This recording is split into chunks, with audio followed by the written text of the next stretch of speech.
Okay, Jason, we're ready to go.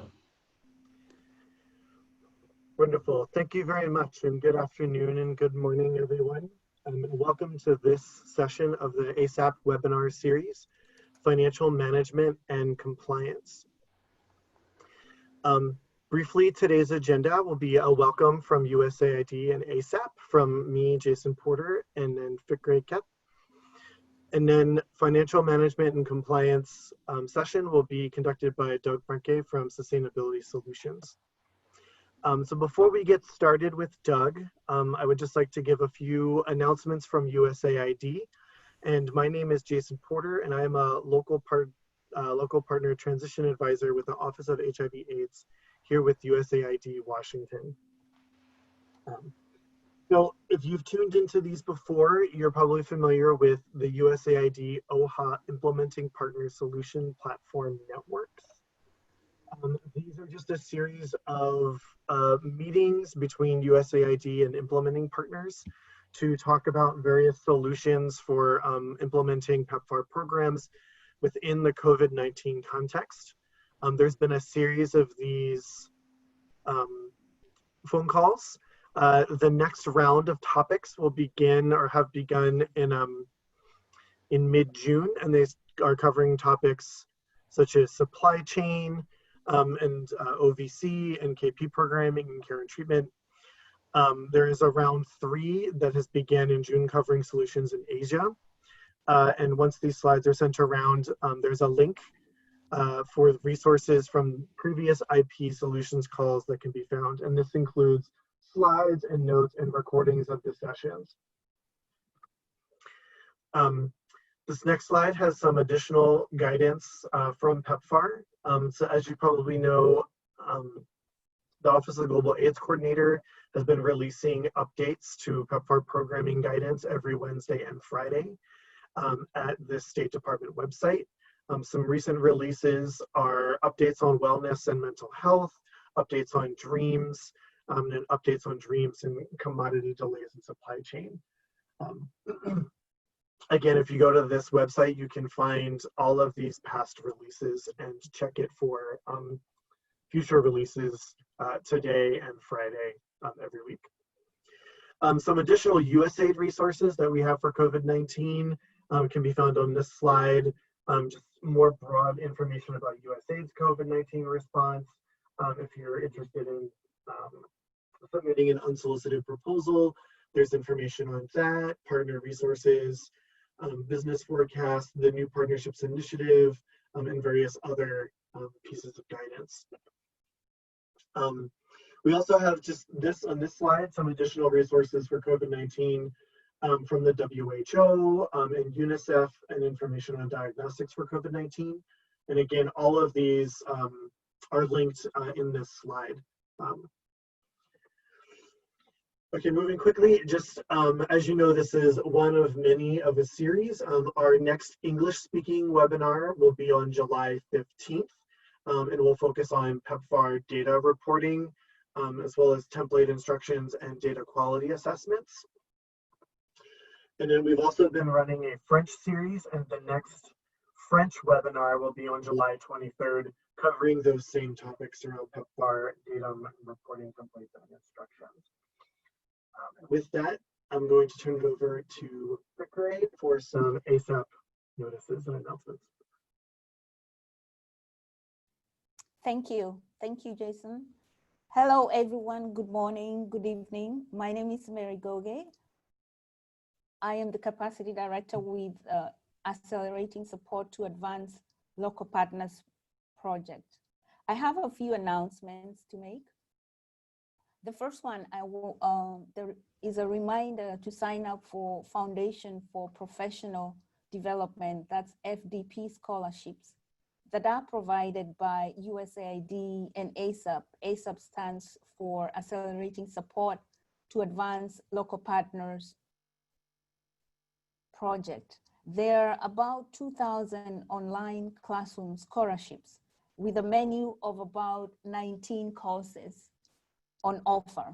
And to qualify for these courses, applicants should be supporting or working on USAID-funded HIV and AIDS projects and should also be from countries that they are working in.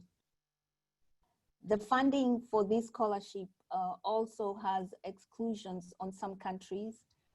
So applicants would need to be from certain countries. The excluded countries include Burma, Burundi, Cambodia, DRC, El Salvador, Ethiopia, Guatemala, Haiti, Honduras, Nicaragua, Papua New Guinea, Rwanda, South Sudan, and Zimbabwe.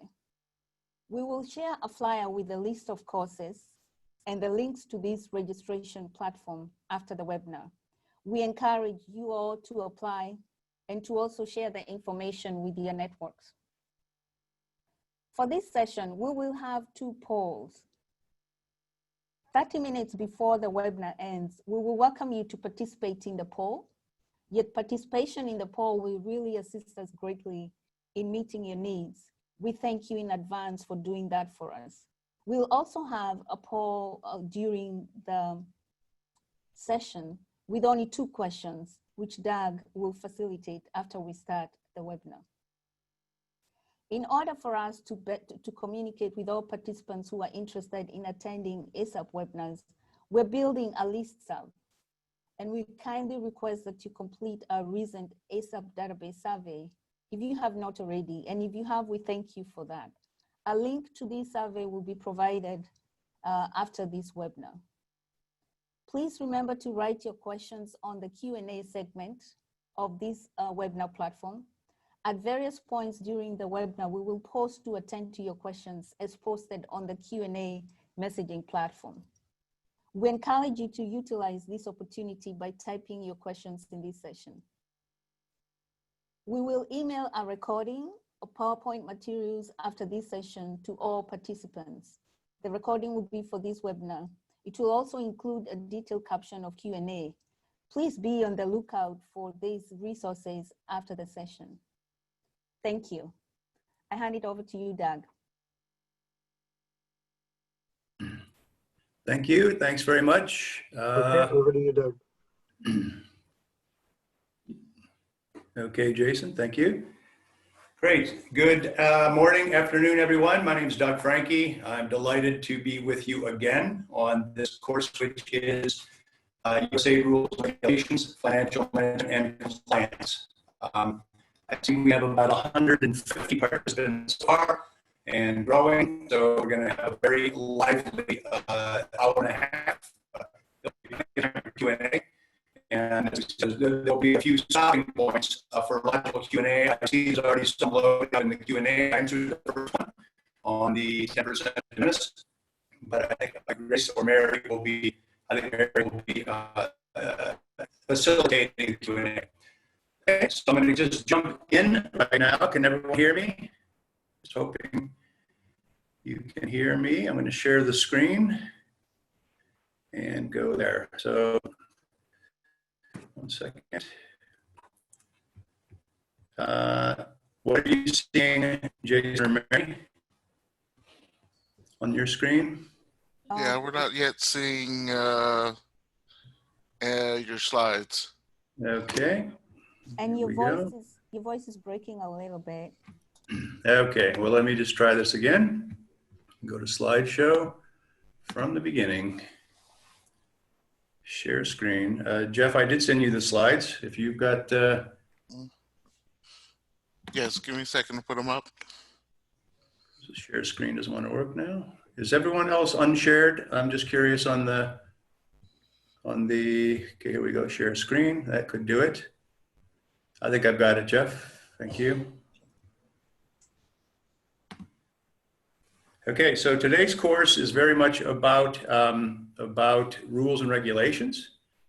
And this is, as I say, a repeat. And we do have, from earlier days, we do have the earlier slide Q&A, which is about 100 questions. But certainly we could have more and new since it's over 2 months. Are we seeing the slides now? Yes, we have your slides up. Fantastic, thank you. Okay, so as we say, financial management and compliance. This is, most of these slides are taken from a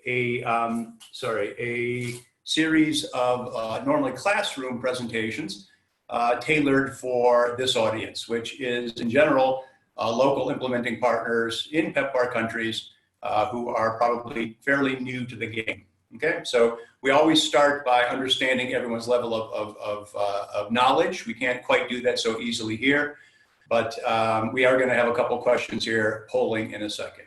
Okay, so we sort of start out by our puzzle imagination, and the concept is that for many people, especially people new to the U.S. government and USAID, we hear things: grants, contracts, cooperative agreements, cost principles, provisions, and it doesn't necessarily make sense. Okay, and so what we do is over time we start to bring in the puzzle pieces.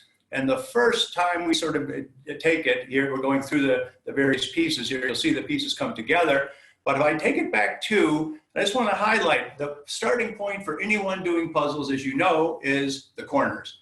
And so today is really about our budget. And that to me is one of the fundamental building blocks for success is our budget, because that starts driving things. And there's so much we can do when we're preparing for our budget in our proposal that is crucial. And then, yes, the pieces fill in, and the rest of it, the cost principles and our partners and working with aid. And certainly it gets down to here, and that last one coming in, again, as we say normally, is A for the audit. Okay, and it's quite important that we understand that you will be, anyone who spends more than $750,000 in their fiscal year will be audited. Okay, so our goal is to have you be competent to meet your audit, not necessarily just to win the money. Okay, so although today these are the topics we're going to talk about: financial management compliance. It's about how do we develop a budget, making sure you understand all the costs you can recover, and then applying for them.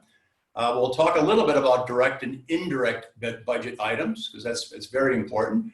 Modified total direct cost is the concept upon which we will all get our 10%. So that's, again, that's very important. We'll talk about that 10% de minimis. And again, our first question already came in. No, it's actually limited to 10%, not 10 or 15 or 20, it's 10. And then we'll talk about, again, what we do each month, what we submit to the mission to make the controller and the finance people happy. How do we communicate with our AOR, Agreement Officers Representative? And then USAID sometimes like us to analyze how fast we're burning our pipeline of money. Okay, so that's the concept. So what I'd like to do right now, normally if we were sitting around a room and we had 50 of us in the room, I would want to get to know a little bit about each of the organizations. We can't quite do that here, but what I can ask is 2 polling questions. And I think this is very important, because the first one I'm asking is going to be confirming if you believe you as a new prime are going to have sub-recipients under you. Okay, and you'll see the second one is, are you currently receiving, or might you be receiving, money from Health and Human Services, CDC, NIH, State Department, any other agency? Okay, so those of us who are facilitators are going to let this sit for a minute, but these are quite important questions. So the organizations who are local implementing partners, you know who you are, and if you are going to, again, be the prime next year, will you have subs? It's extremely important, and I'll explain why in a minute.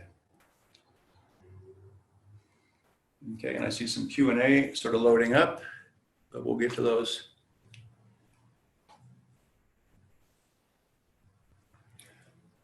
And the reason why this is so important, is because the rules that we're talking about aren't the same in different situations. So some very important distinctions are you US based or non-US based? Because there's a different rule set. Okay, and then there is, are you a prime or a sub? Okay, then there's sort of some different rules there. And then there's a difference of, again, how much are you going to spend? The size of your organization will define some things about your audits. Okay, and then again, if there's a relationship with CDC or NIH, that throws a different type of wrench into the mix, because they have a different rule set. Okay, especially in the indirect space, which is part of today's discussion. So we'll leave this poll up for a little bit longer. Jeff, you know how it says host and panelists cannot vote. Okay, we know that. That's good. Are you seeing it loading, Jeff? Yes, so we've got about 40% voted right now, about 65 of 160 people. Okay, we'll leave it a few more seconds. It's a pretty much straightforward yes, no. I mean, maybe the people who are on aren't necessarily in these situations. So, but certainly for people who are, even if you're not, this could be quite important as well. Even if you're not a new local partner, if you also receive funding. So Jeff, note how many we have right now on the second question. And then for the rest of us who are not necessarily new local, but does the rest of the folks on the call or the webinar receive money from Health and Human Services, CDC or NIH? Let's see the jump. Well, I guess that they've already voted. They may not have voted, okay? So they may not have voted at all. So we'll leave that for a second.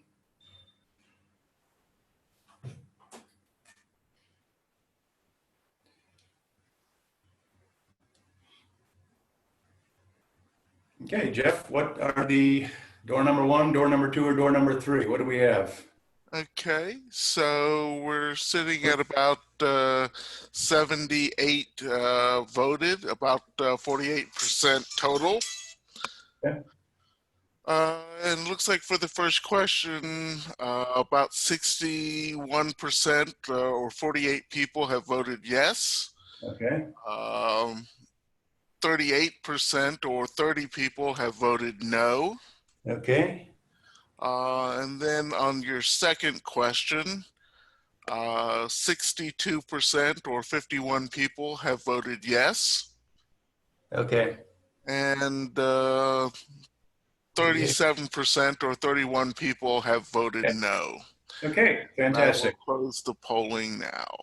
Okay, so that is quite important to know because in the previous webinars, but I'll briefly explain here, one graduates from starting with like a fixed amount award, and then one could have a sub-recipient. Okay, then one can be a prime recipient without subs, and then one could graduate or move on to being a prime recipient with subs. Okay, and each of those steps comes with additional rules and responsibilities. And the top of the line, the greatest concern from our point of view as auditors and compliance specialists is a local prime. Let's just take a PEPFAR African prime with a US based sub. Okay. Because the rules are basically you as the local organization are working under one set of rules, and your US IntraHealths, DAIs, FHIs, those folks, we'll call them the bigs, they basically have a larger set of rules. So it's a bit of a challenge there. And so let's make sure we ask certain questions here. But in terms of today, and when we're talking about budgets and preparing for it, that helps me make sure we discuss certain things. And the second one is if you're getting Health and Human Services funding, that again throws a little bit of a wrench into the works because CDC doesn't allow certain things USAID does, okay? Which means it's going to be inconsistent. Yet the one overarching rule of the uniform guidance is the US government as a whole wants consistency. Okay, so we could possibly talk about that maybe in some of the Q&A, but I'll now pepper my examples with things just to look out for. Okay. So now we're going to talk about developing a budget, and so much of it has to do with adequate details. I called an AO today who I normally bounce things off, and I asked, what is it that you want to see in budget? And he says detail. Details. You cannot put in too much detail. Okay, so we'll be talking about that. I like this. I call it activity-based costing. If any of you get money from the Global Fund or the Gates Foundation, and even CDC, funny enough, likes to promote more what we call activity-based costing. And I recommend to you as well, if you're going to be a prime, and especially if you're going to have subs, you need to be able to know every piece of what that what the program's going to do and which costs go along with it. Okay, which goes along with the third bullet point, which has to do with being able to break apart your project. It doesn't happen too often anymore, but in some countries, USAID and CDC will sort of split the country geographically, saying we're in South Africa here. Sustainability Solutions operates from here. We have an office in the States, but we're primarily in Southern Africa and Johannesburg. we've seen situations where USAID will say, great, CDC partners, you're doing these provinces. USAID partners, you're doing these provinces, okay? And that wasn't necessarily how you proposed. So you might have to break apart your budget when they say, no, you're no longer working there, give up that money, someone else is gonna take it, okay? So it just makes sense to be able to compartmentalize your budget and cost it that way. Okay, there is a new performance management requirement. I just wanna highlight that because this is very important that you are going to be evaluated at the end of your 5 years or whatever your program is. Okay, and I would be right up front. I would get with my AOR and work with he or she to say, how are you going to evaluate me? Because you want to be compliant throughout the whole project. And you don't want to leave it to the last 6 months when AORs may change and then all of a sudden the relationship changes and who knows how you've done. So, as auditors, certainly we always suggest going in eyes wide open, knowing exactly what you're going to be evaluated about. And it certainly isn't all just your money management. Okay, the 10% de minimis, we'll talk about justifying that as very much a part of your budget and then recovering all costs. Okay, so this is fantastic, the uniform guidance, which is at www.ecfr. Now these slides will be made available to you afterwards, but I'm just gonna ask you to maybe get a pen and some paper to take down some notes as we're doing this, because some of these references, I don't necessarily have slides for them all. We don't have enough time for that, but I'm going to refer you to where you can find this information. And this comes straight out of what's called the uniform guidance, also known as super circular, omnicircular, but basically, officially, it's the uniform guidance. And you can find it at www.ecfr, Code of Federal Regulations.gov. Okay, you go there, you have to click through a little bit. We're sort of Title 2, and then go to 200, there's a section, and then you'll get your, this is what you'll get, the uniform guidance. Okay, they have a fantastic, if you are new to the US government, they've got 99 or 98 actually, they have 98, the USAID version is 98 definitions that you should get to know, and budget is one of them at 8. They're alphabetical. Okay, starts with advanced audits, things like that, and then obviously 8 is budget here, and that's basically what this first session is today. Okay, it's what you are going to the budget you're going to put together to achieve your goals. Okay, I'm not going to read it to you. You can certainly read it. I think we all know what a budget is. Okay, but I also wanted to say, frequently in previous discussions, and I've heard it frequently from some of the NUPISs. The non-US pre-award surveys that we conduct, a lot of people are asking for assistance with, well, how do I prepare a proposal, not just my budget? Okay, so I'm going to give you some slides here from a course we've done in the past about the whole process, because the budget is it's almost at the end of the entire process. But before this, we were talking with some of the USAID people. And right now, many people on this in the audience here are basically coming in, and you're going to probably get your prime award without having to compete with it. But the general way to win work is you're going to have to compete for it for the next one. So how do we get a solicitation, and what do we do with it? So I'm just going to basically within 5 minutes sort of take you through the concepts of winning an award. And it starts way before. I'm actually going to take you to the slides that show you what we call the resource timelines, okay? And the concept is sort of the red or orange slide or wave you see there on the graph is the normal one, which is where at the very beginning of a process, there's not a lot of activity. And then once the solicitation hits the street, we get all excited. And then, literally at the very end, we're submitting our proposal, and you can see it's insanity. It's people working nights and weekends, and no one's happy. But it doesn't have to be that way. Okay, going back a couple slides, it's called capture management, and that is where you would be the blue line, which is much more logical and much more planned. Okay, and this is the staff, this is what the various staff would be doing on the insane or the normal timeline. Okay, and the only person sort of working there is the person who's at the very beginning. There's some activity, of course, of your business development person who's out looking for it. But the rest of the people, the finance team, the technical team, the proposal manager, those are all different sort of tasks there. They're all at the end, okay, where everyone's getting angry and a lot of mistakes can be made. So the concept of this capture management is so much more happens up front. Now, underneath both of these, it's this exact same amount of effort. Under here, under the line, it's the exact same amount of effort to get to the same point. But when you do it with the blue line, or when you do it with the concept of planning for this, it's much more livable and manageable. And you normally don't make mistakes. How many of us have submitted a proposal and you're looking at it the next day and you're saying, oh my God, how did that get in there? I forgot. You were supposed to change that. You were supposed to change it. Everyone still gets angry, okay? So this concept here is, you can see here that the business development person, certainly he or she will be out there way in front, watching when things are gonna come out from USAID. So let's just go back to the starting point here.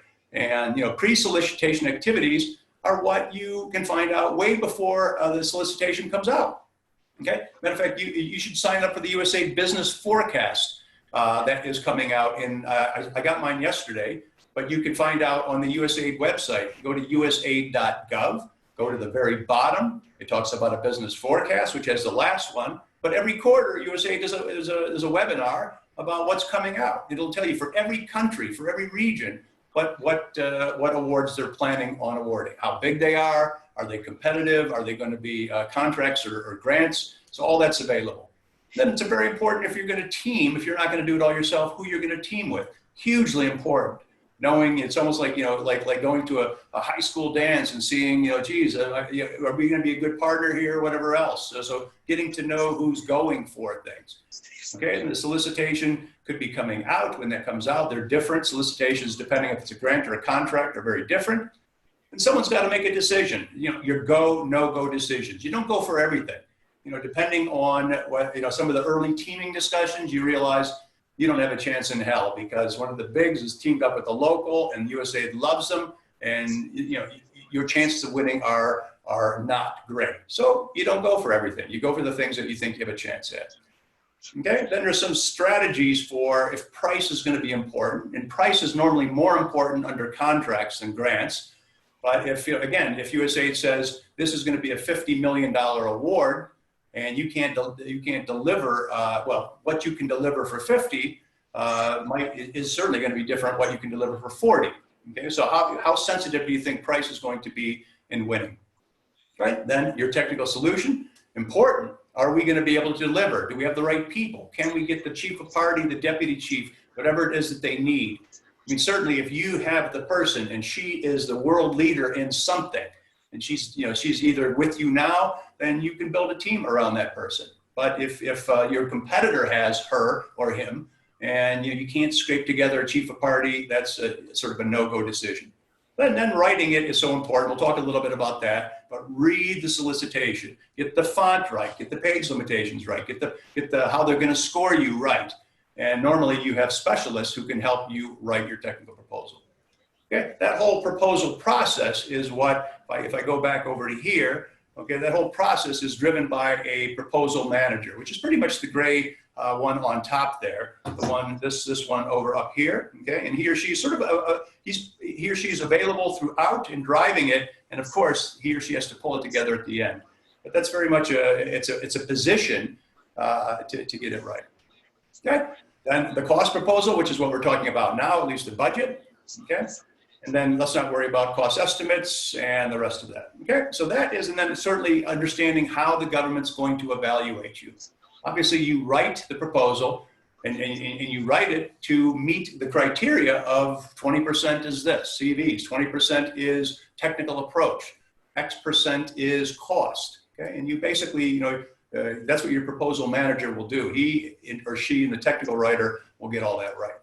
Okay, so that is a long way of saying, again, many of you are going to be in a transition period right now where you're transitioning as a sub to becoming a prime. You're not going to compete, but there's a good chance, once you are in and you're going to be competing like everyone else, and you will certainly want to have a program for winning your future work. Okay, I'm just going to stop there. Any questions on that? Because I don't have a logical breaking point after this. So Any hands up? Yes. So the Great. first question, can you hear me? Yeah, I can hear you. Thank you. All right, so the first question is, we have a case where the same two USAID prime organizations through subs are paid two different rates to the same community health workers at the same project area. What is your guidance on this practice? Yeah, that's a bit of a tough one. I mean, because the primes are supposed to go out and determine what the market rate is for community workers. And if it's the same community and the same type of work, you know, that's almost like when you look at compensation, what is reasonable? And the concept of reasonable compensation is what's the market rate, okay?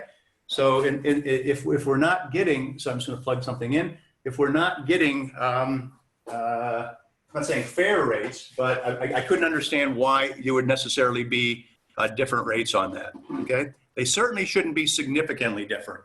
Now, one might, are we sure we're talking same geographic area, same questions, but that one, no. Just in general, performing the same type of work, even within an organization, should be similar pay. Not necessarily exact, because some people may have got in first, then if the second project comes in and most of the people were taken, it could be something like that. But in general, same work, same pay.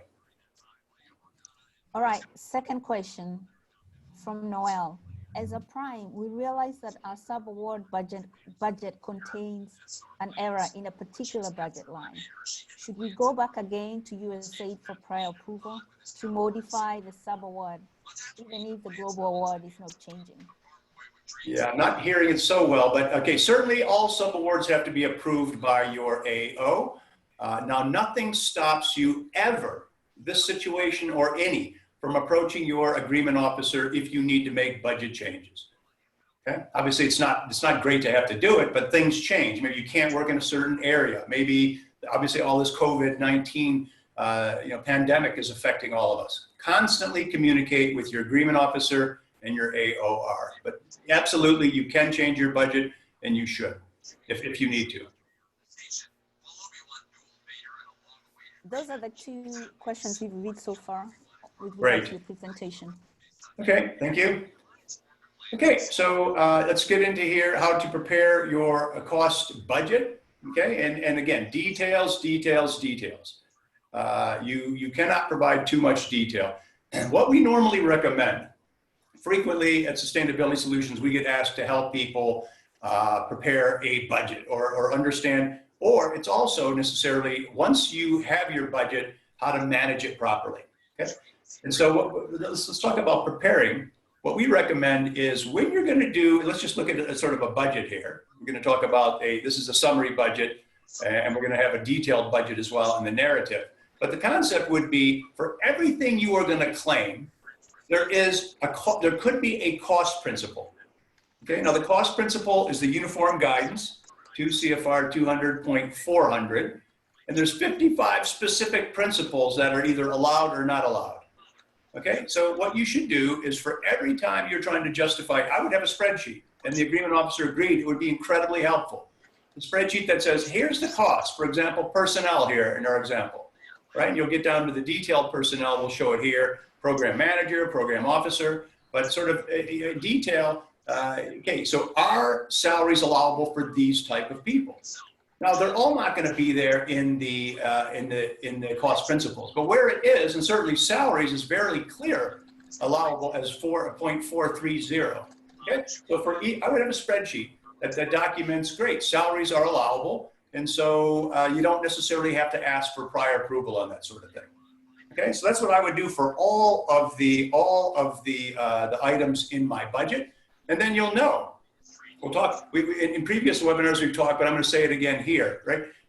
There's two situations where, two places where USAID invites you to get clarity. Okay, in your mandatory standard provision, number 1, item B, you can't be more important because they sort of order these things. It says, if you're not certain about a certain type of cost being allowable or allocable, ask, and your agreement officer will work with you. Okay, if you're writing these down, that's 2 CFR 200.407 as well, prior approvals, the same allowance. So you've got it in the uniform guidance, which is total federal, and then you've got it in your provisions, okay? So don't guess, ask. They don't want you to not know. And as an auditor, so it's in these webinars, if I put the hat on like this, okay, this hat means I'm talking as your auditor or as an auditor, okay? And so our job as auditors is, you know, at the end of the day, did you spend that money correctly? And some of these things require prior approval. So we're going to come and audit and say, do you get prior approval? Just like fixed amount, for sub-awards, you need prior approval. Certain types of contracts, you need prior approval. At 407, there's 26 different things that need prior approval.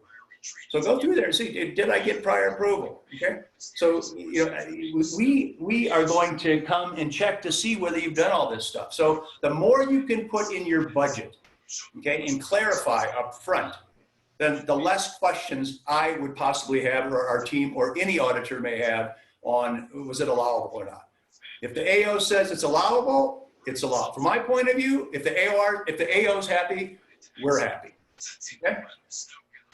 So that's what we're saying here. So the cost principles that will go with your budget, as I say, come from QCFR 400, and that's the reference where you can find them. Okay, so there's going to be a summary budget, of course, and the summary budget is normally what links to your award. Please realize that your award, the line items in your award is what is going to be the line items in your audit. It's called the fund accountability statement. Okay, normally it's 5 or 6, and we'll show you what the summary budget is. Okay, and then you're going to have supporting that, normally spreadsheets that can be quite massive. Okay, and then you're going to have the narrative, as we're going to show you examples of this. Okay, so here's a basic summary budget. You've got of course your people, your personnel costs, and their fringe benefits, their medical and leave pay, and all that kind of stuff. Travel, most projects have travel line items. Equipment, you may need to buy computers, vehicles, CD4 counters, x-ray machines, whatever we need. Obviously now with COVID, you might be having ventilators and other sorts of things.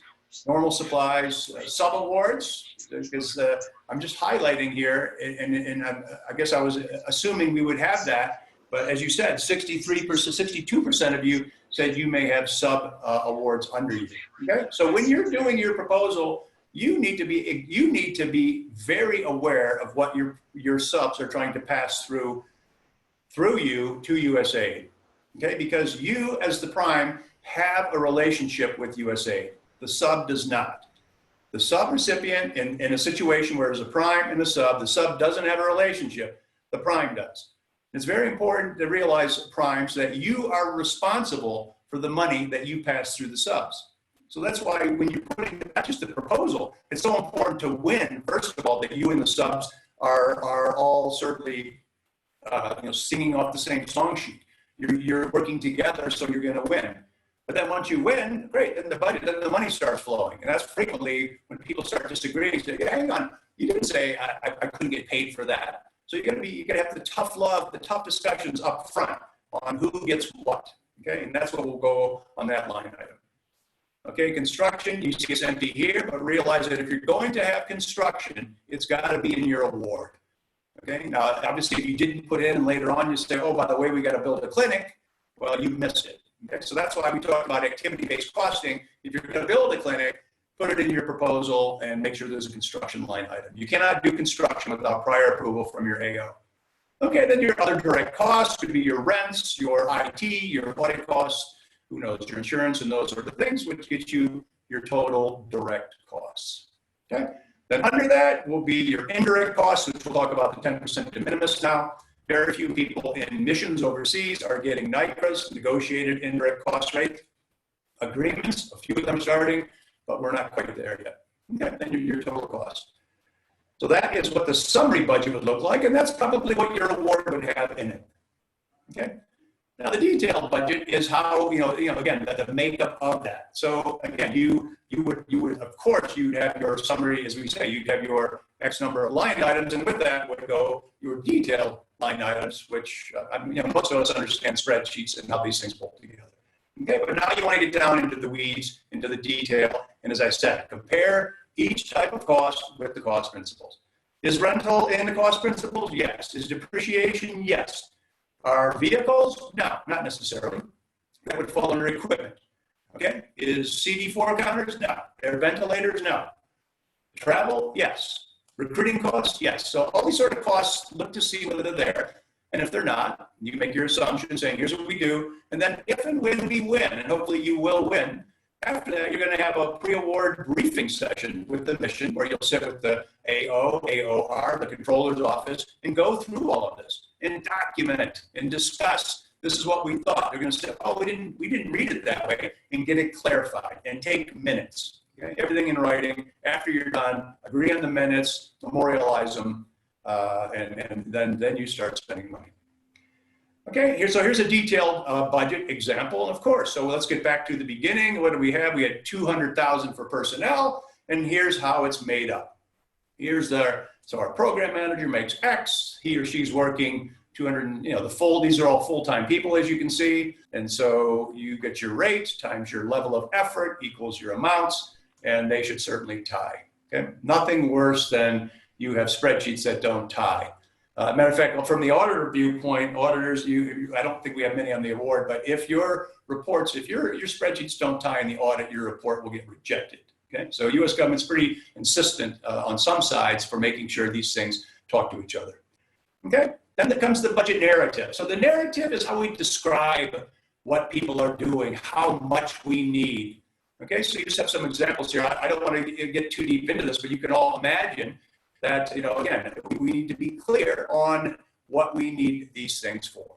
So our staff members are going to be doing this, and here's possibly where they are. And some people could be out in the field, some could be at headquarters, some come with kids, some come without kids. So there's school fees and travel, and it could be transport from wherever they came from, moving costs, all that goes insofar in the budget.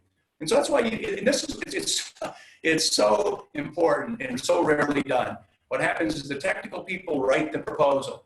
And then a week or days before, once they get the technical done, they give it to the finance team. Say, guys, go cost this. Okay, that's not the time to do it. The time to do it is way up front when you need your finance team working with certainly the technical people, right? It's all going to happen in these, I'm pointing my pointer there, it's not helping you.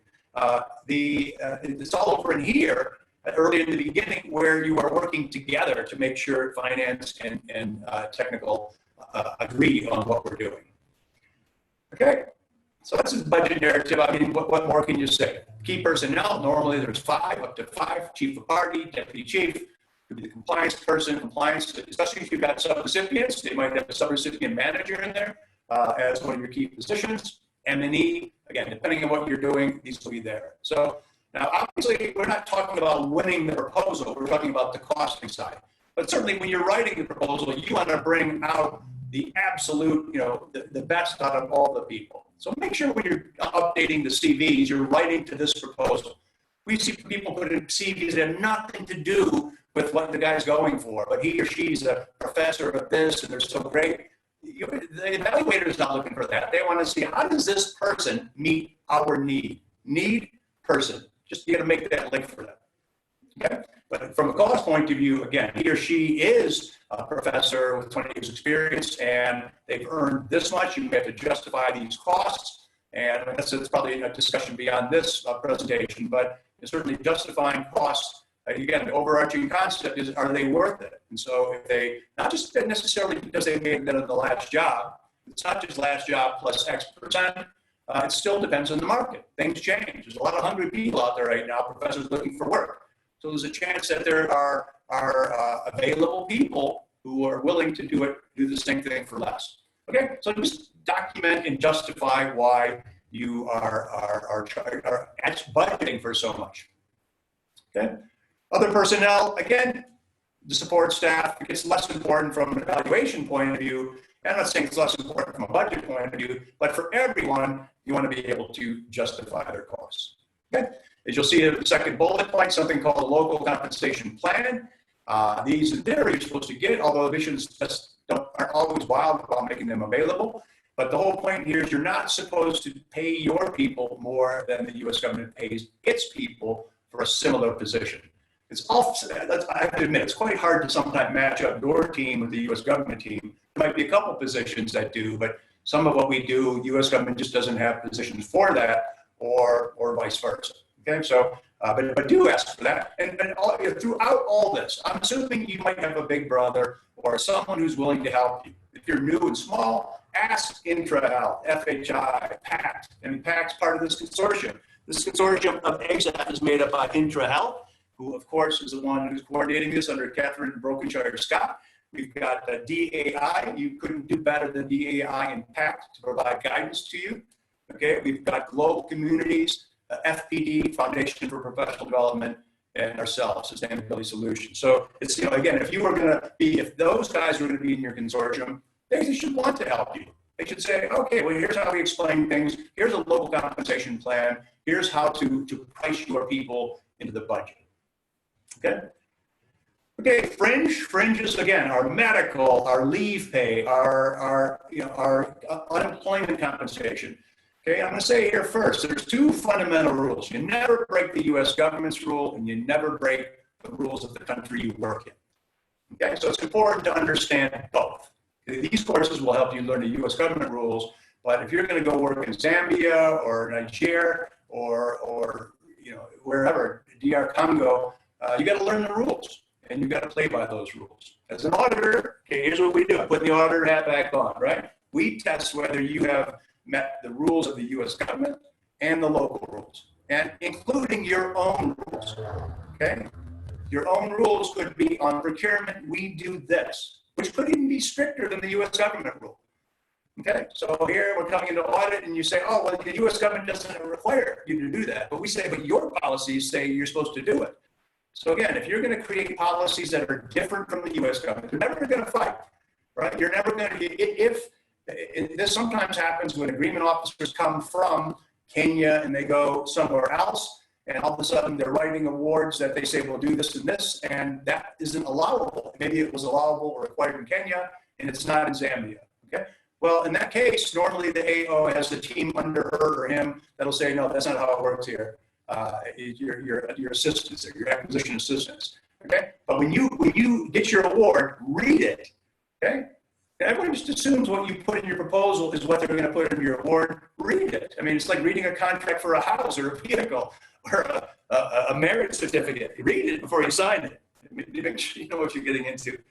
Okay, but regardless, the fringe benefits here are these are the things that most people, again, they get these for their employees, and make sure you're doing the right thing. Tax withholding. And here's where frequently, a lot of the local NGOs complain, we don't, the big guys, the international NGOs have so many more fringe benefits than we do. Well, why? You can ask for them. I mean, USAID is not trying to be harder on you or give you less than the international ones. So make sure you understand what you can ask for, what is allowable. Okay? They can always say no. But again, normally you're not going to get blown out of the water because of your fringe benefits. And there's some norms, 25, 30, 20, 38%, up in that range is where you're going to have your normal fringe benefits. Okay? Make sure that make sure you get the right sort of rules in there, as we say, for severance pay. Normally at the end of the award, it's 5 years. In many countries, you have to pay severance. Make sure you've budgeted for that and accrue for it. Okay, travel. I'm not going to get too deep here. We've got time-wise here, just double checking. Okay, budget narrative should basically define your travel. Now, of course, you're not going to know what you're doing everything for 5 years, but certainly a lot of times in the first year, USAID, CDC, and other people like to see a pretty detailed description of who's traveling where. Okay, so if you can have that, as we say, how many people are traveling? And again, if you're working in a big country, you might need local flights and things like that. So if insofar as you can estimate them and incorporate them, please do so. So Chief of Party, on a quarterly basis, she's flying to X to check out the project, or flying to Washington to check in with USAID or whatever else, okay? If you can define it, and cost it. Okay, what's in here per diem? Of course, it is all, so the federal travel regulations are at www.state.gov. You'll see that there. And in there, it also talks about some of these MSP, mandatory standard provision. So RAAP means required as applicable provision. So certainly if your award didn't have travel, your agreement officer would not include this provision. Okay? On the systems, it's called a provision. On the contracting side, it's kind of clause. Okay, it's clause. So there'd be a travel clause. Here we have provisions for travel, and also you'll see there that's the reference for travel and your cost principles. Okay, so read these. There's about 4 different things where I believe every organization needs more than just a compliance person. Okay, travel is one of them. Procurement is one of them. Personnel, HR, again, it's very important on that side. And I think the other one is sort of equipment, fixed asset managers. Okay, those are the things you need. You need additional knowledge. You have to go deeper into the regs to understand what's allowable. And if you don't know, ask your agreement officer. Okay, equipment, here's the rule. Equipment, not expendable, useful for more than 1 year, and everything over $5,000, that's USAID, that's the US government's threshold for equipment. Everything greater than that, you must, and higher, you have to keep track of it. So you have a fixed asset register, it's in the provisions, it's in the cost principles, what you need. When you bought it, how much you paid, what percentage the US government owns. USAID doesn't have that, but everyone else does. Location, where is it kept, what's the condition, some of these things. And if you sell it, how did you sell it and maximize the recovery for the US government? Okay, that's all that stuff in equipment. But again, get this right, equipment is very important. Now we're going to see equipment is excluded in a few more minutes when we talk about modified total direct costs. Okay, so you just have to think here. A lot of organizations are more strict than the US government on the definition of equipment. And so we just helped the client do this, but it was quite interesting that the rule on equipment is 5,000 and above. Okay, and all of that gets excluded from, you don't get your 10% de minimis on top of this because equipment is just equipment. You're just spending money. Okay, but just think about it. If you just realize that people that if you lower your threshold for equipment, then you're effectively increasing or you are taking away items that you could get the 10% on. Okay, so we think you need to be a little strategic here. Don't necessarily define equipment a certain way. If you want to be more careful with that, add additional criteria for yourselves. So don't necessarily define equipment differently because you could be hurting yourselves. Okay, but again, you're buying vehicles, and there's rules on this. Yeah, here's a slide for when you're buying commodities and services. Okay? Certain items are restricted, which means, as it says here, you must obtain prior written approval, make sure it's in writing from the AO when you are buying these things. Okay, so for us, of course, we're not ag, we could have, most of us will have motor vehicles, a lot of us will have pharmaceuticals, pesticides not necessarily, that's the PMI, President Malaria Initiative, big. Used equipment, you're not going to get that. U.S. government owned now and fertilizer. Okay, so what's for us probably under PEPFAR is your motor vehicles and your pharmaceuticals. Okay, so specifically highlight these in your proposal, in your budget. Okay, dear agreement officer, we're highlighting that under our mandatory standard provisions and the cost principles, these items require your specific approval. Okay, and get it. And don't stop until you get it. When they give you the award, they say, oh, you got it, but you say, yeah, can you please confirm that your understanding is I've got your approval now. So if I put the auditor hat back on, I'm going to say, you never got the approval. Okay, so get it right up front. That's what you get in your post. If it wasn't so clear your award, get that in the post-award debriefing to say, yes, let's clarify, I, as agreement officer, am giving you written approval. And then get it in writing. Okay. Subrecipients, subgrants, these do have to all be approved by the agreement officer. As we say, this is a budget discussion. So again, make sure you understand this is where activity-based costing. So you're the prime, you've got 2 subs under you. What's they doing? What are we doing? We costing ours out. What are they doing? Cost it out. What are they doing? Cost it out. Is it all agreed? Is it all tied? Okay, and make sure you've got adequate funds for you to manage those subs because it's your responsibility. Okay. Same thing for contractors, consultants, short-term technical assistants, guys who come in to do studies, training, that kind of stuff. Insofar as you can, please describe it. Okay, ODCs, other direct costs. These are the items that basically are the rats and mice, we call them. The stuff where it doesn't fit into a normal line item, but certainly there could be dozens and dozens of these things. And again, look at the cost principles, see if they're specifically allowed or not allowed. If they're not, highlight it and then get approval from the AO. Okay. Again, as much detail as you can. That's all we're saying. ODC. So our example here is, what level of it. We had Adrienne on the first webinar for this, and she talked us through how this type of detail. That's a good example. So here we've got office rental. Okay, so our space is going to cost $2,000 a month. And how do we split that? So the assumption is our USAID project is in here, and we're going to have whatever, Gates, Global, someone else, EU, DFID, foundations are funding us. So how are we going to split the rent? Okay, well, define that. Saying, great, so it's $2,000 a month for the space. Half of the building, normally rent is split on square footage or meterage. So half of the building is going to be used by USAID project, our project, and half is by the others or whatever else. So the U.S. government is going to pick up its fair share, which is half in this case. Okay? Now, of course, when you budget, you don't necessarily know for the next 5 years how you're going to use this space. So a budget is just an estimate. Certainly, it's a best estimate. As an auditor, what we care about is the actual. Okay?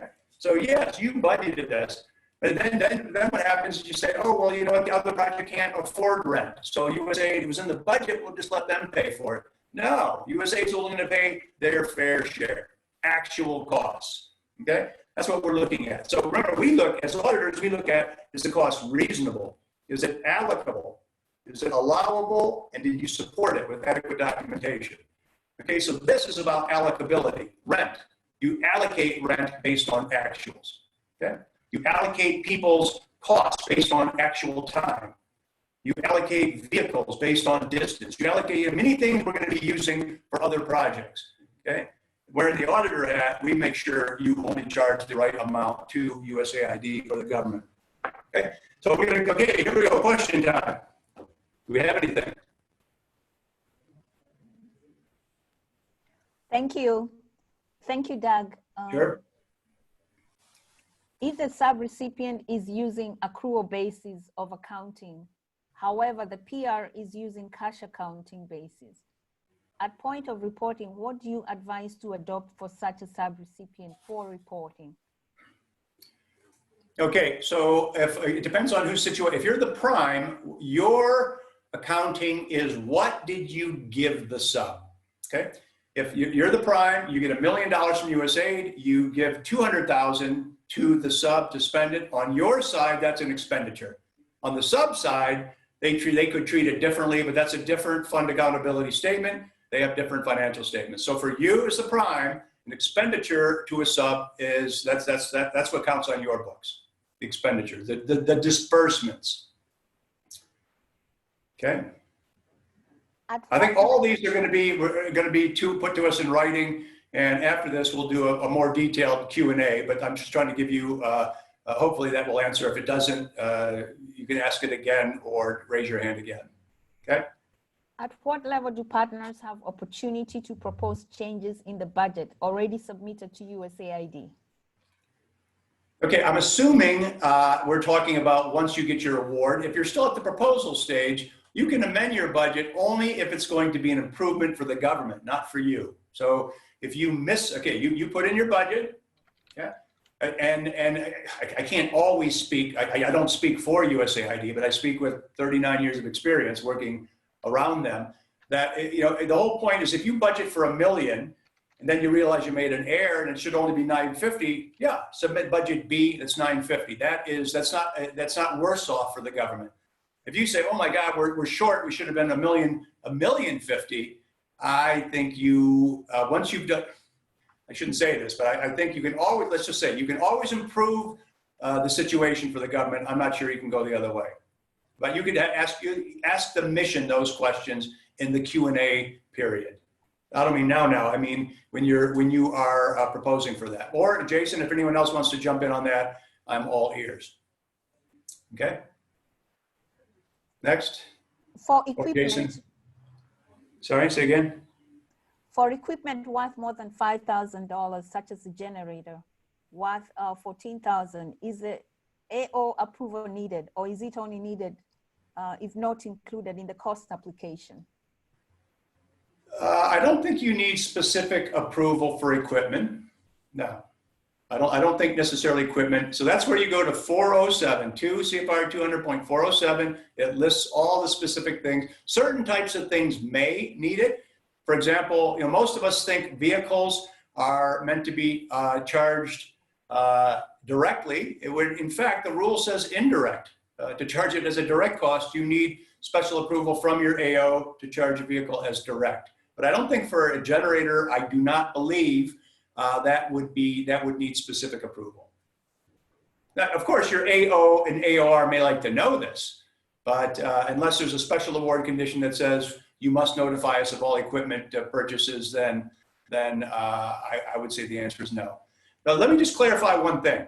Okay, if you're going to be a prime with subs, you may wish to impose stronger controls on your sub than USAID imposes on you, and that's because you're responsible for the money that's passing through you.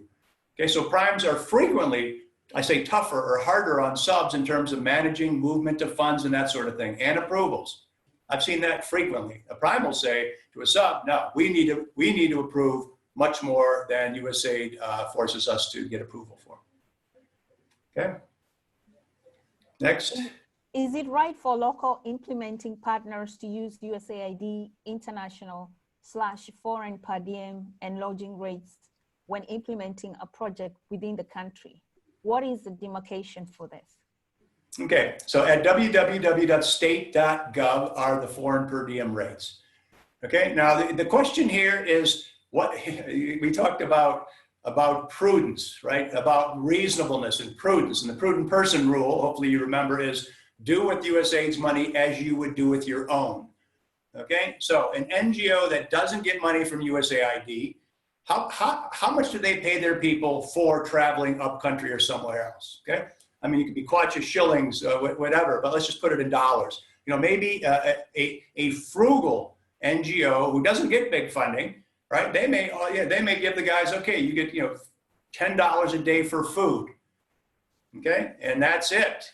But then all of a sudden they get USAID's money and they say, whoa, we're going to use the State Department rates because it's $90 a day for food. Well, that's not the way it works. If you could live on $10 a day before you got USAID money, USAID expects you to stick with that if nothing's changed.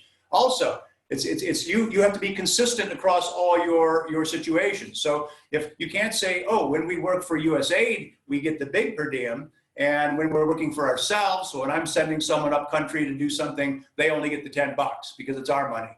That's inconsistent. I'd have a problem with that as an auditor. That would be a question cost. Okay. All right, next one. What are the ideal staffing levels for USAID projects, especially for local partners, comparing with local partners' context? And for the proposal staffing timeline, will we have more than what you propose, such as IT? Sure. Okay, so can you be a little bit more clear on the first question, the very first sentence of the first question? I'm not quite hearing you loud enough, Mary. Say again? What are the ideal staffing levels for USAID projects, especially for local partners? Staffing levels. Staff is, again, that's where you define what are we trying to achieve technically? Who's going to do it? There's no special, I'm not aware of any defined level of staffing. You level as efficiently and as effectively to get the job done. Certainly, I think we've seen under PEPFAR with Ambassador Burks, squeezing efficiency and effectiveness out of organizations, expecting you to do more with less. And so, yeah, I can't say what's a fat budget or what's a light budget, but I would expect no more than what you need to get by. Don't under budget, especially for the important sort of compliance people and finance. Too frequently, people don't put in adequate budget for things that they must achieve, so responsibilities. Again, so take what do you need to achieve technically and organizationally, and go out and find good comparable rates. Okay. Okay, next one. I note in your example, you use 260 days to calculate salaries. Yeah. While you note that fringe covers holidays and leave, which would be 229. Can you explain the difference for us? Yeah. I'd have to look at it. I think, well, okay, 260 obviously is your normal work days, right? 52 weeks times 5, that's work days. So if there's a discrepancy, it's not intended. And the fringe goes along with working. And that's a very important point, right? If your person is only working part-time on the USAID project, USAID only picks up part-time of the fringe. So if you've got an M&E person and she works half-time on USAID and half-time on the EU project or Gates Foundation, USAID picks up half. Okay, and it's actually only at the end of the year, because she may go on maternity leave or people will be on vacation. Okay, the U.S. government doesn't pick up. If someone goes on pregnancy or maternity leave when they were working on the PEPFAR project, it's not like, well, the U.S. government picks that up. No, you get to the end of the year, and each project that person worked on gets its fair share of fringe. Okay, I'd have to look back on the discrepancy. If there's a discrepancy on the slide, it's not intended. Okay. All right, thank you. The next one, if the project contract is a cooperative agreement and it is reporting for cost share and the prime partners has sub-recipient, is it practical for them to report cost share to the prime implementer?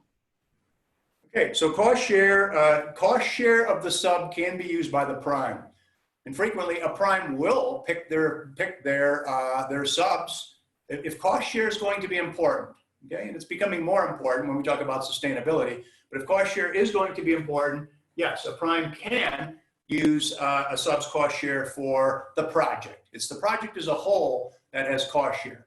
Now, prime's going to say, great, we've got cost share. Normally it used to be 10%. It's no longer a percentage, it's an amount. But regardless, let's assume it's 10%. So we say it's a $10 million project, and we're going to have as a project $1 million of cost share. So I'm the prime, I'm going to pick up 500,000 of that. You pick up 250, you pick up 250. Okay, so if this guy actually does 500,000, I as the prime can use that for the project as a whole. Okay, next question.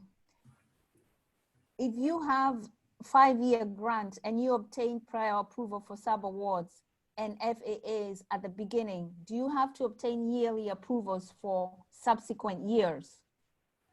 Okay, so for sub-awards, not necessarily. Okay, assuming that sub-award is for the entire 5-year period, I would say no. The fixed amount awards don't last that long. They only last for 3 years max. So those would have to turn over and you would have to get those reapproved. Every new award, sub-award or fixed amount award requires approval. Okay, so every time you're negotiating, or if you're renegotiating with USAID, you'd probably bring those sub-awards to the party as well. You don't bring them to the party, you'd raise those as getting reapprovals, I would say. Okay. Next question. For the sake of an audit, do I have to prepare financial statements for a project like we do for companies, or the invoices and budget trackers used for billings are inadequate? Okay. So what happens is you have your statutory audit, your country audit. So here in South Africa, it's your normal audit performed by any audit firm. For USAID, if you expend more than $750,000 in USAID funds in your fiscal year, you need what they call a yellow book audit. It's generally accepted government auditing standards. Your mission should have a list of audit firms that are authorized to do that. We have to qualify, we have to prove to them we're competent, jump through some hoops, and that's what the missions are going through now. Okay, so it's a different audit. It is basically an income statement audit. How much did USAID give us? How did we spend the money? And the auditors, they check that for compliance. Okay. If you want to look that up, that's ADS 591 MAA. You can just go to usaid.gov and you look under ADS. So there's a very good search box, top right corner. Just type in ADS 591 small MAA, and you'll find all the rules and regulations on U.S. government audits. Okay. I think we've got, I'm just in the interest of time here, I need to be careful. How much time do we have left? Just want to check here. I don't want to miss out. I've got about 25, 30 minutes left. Can we hold off on questions for a little bit and go into the next areas, if we could? Absolutely, absolutely.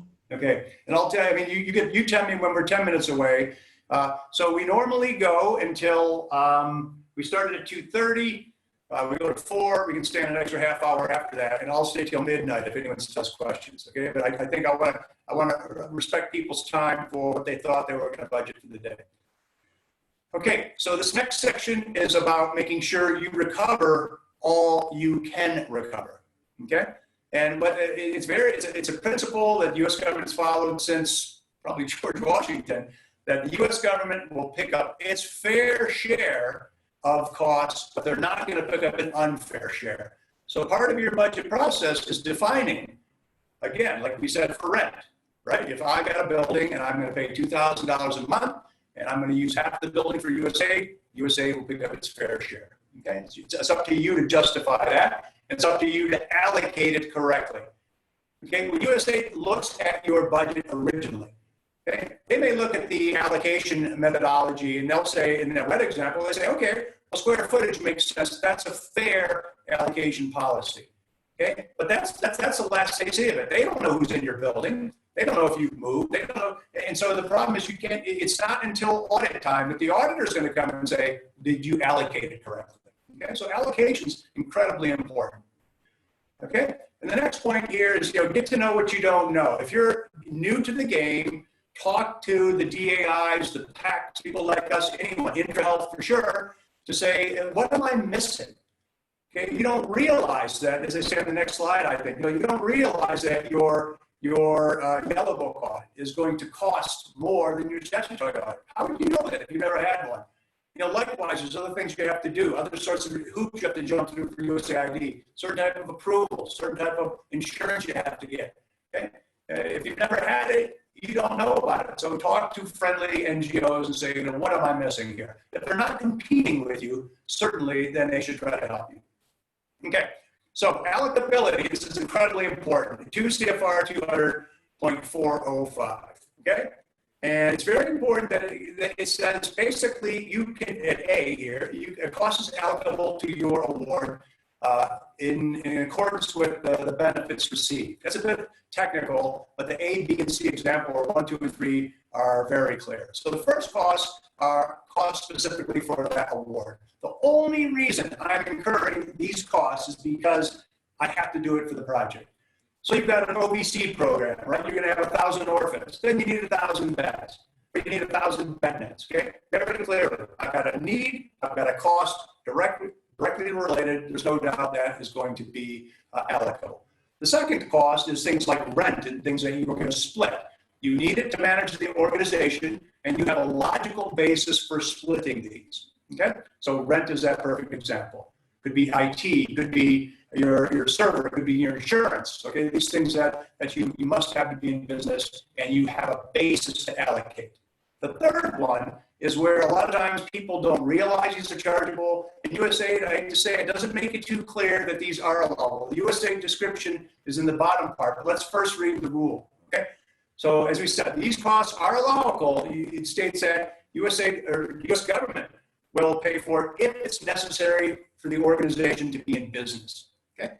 So when we do all the new business that we're doing all over Africa, right? One of the first questions we ask in governance is, do you have a board?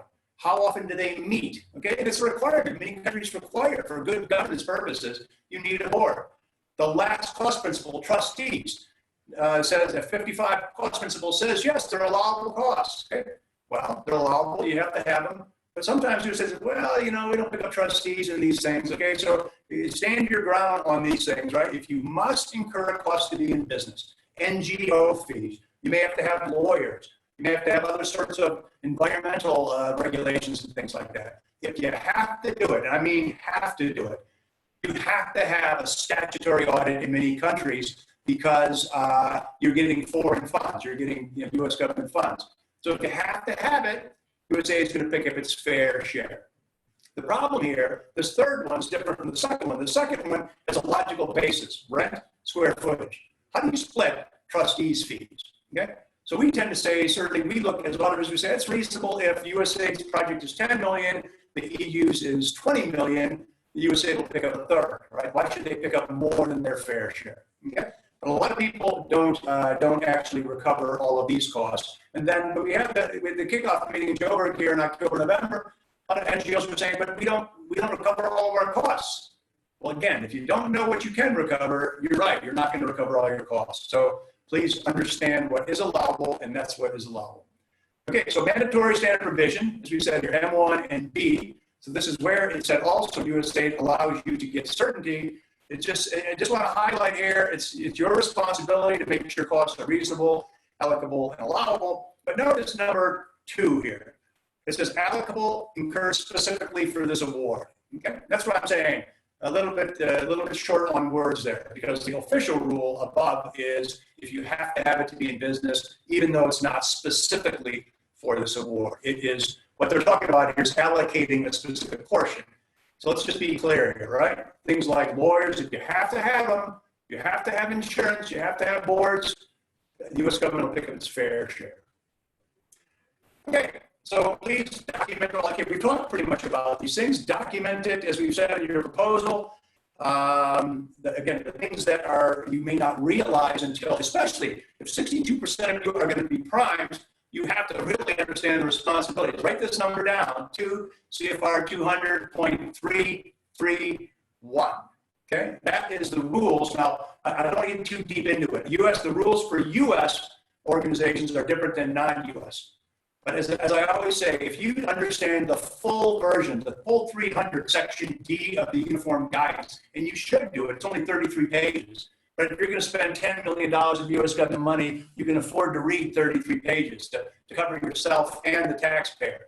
Okay, but the whole point is you have a lot of responsibilities in managing subs. You've got to assess them, you've got to help train them, and you have to pay possibly if they need training. So that's why you do these pre-award assessments to figure out, okay, and it doesn't happen too often, but sometimes the U.S. government gives you a sub. Says, look, please take these. We talked about in South Africa where CDC and USAID switched. Well, the NGOs didn't switch, right? If someone's in one province, they're still going to be there and just working for USAID or CDC. So if all of a sudden, you as a prime, or in our example, you're a USAID prime. Okay, but if all of a sudden someone gives you a subrecipient and they're incredibly weak, you're going to have to fix them or help them get stronger. So these things you have to be aware of, right? Go in with eyes wide open when you have subs and all the responsibilities that come with it. There's 8 specific things you have to do for a sub. Read 331. Okay, as we say here, certain types of things are not going to be allowable: alcohol, bad debt, certain entertainment, certain types of other costs, fines, penalties. Okay, these things are not allowed. Don't put them into your proposal. That's why we say match up your proposal with your cost principles. Okay, I'll take 1 or 2 questions. If that from this section, if anything, again, we'll answer all these in writing. I just want to get through all the materials. Okay.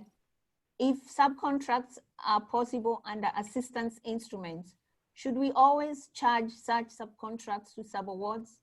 If so, what repercussions does a peer face if they charge such subcontracts to direct costs / activities? Okay, so it's a little bit of it's not a difficult question, it's a bit complicated. So under a cooperative agreement, you can have a sub-award or a sub-agreement.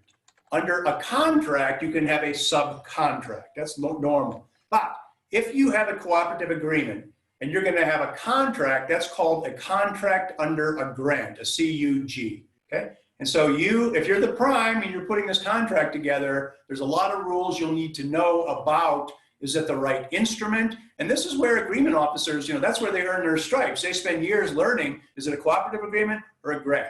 Okay? Or a contract. Now, you cannot earn profit under a cooperative agreement. So depending on what that sub person is doing. So a good example is male circumcision. Okay? There's no doubt that that is the program. If the program's about care and treatment or something, circumcision is an effort. But frequently that's done under subcontracts where you set a fixed fee and for every procedure, the guy gets $130 or whatever else. So those will be contracts possibly.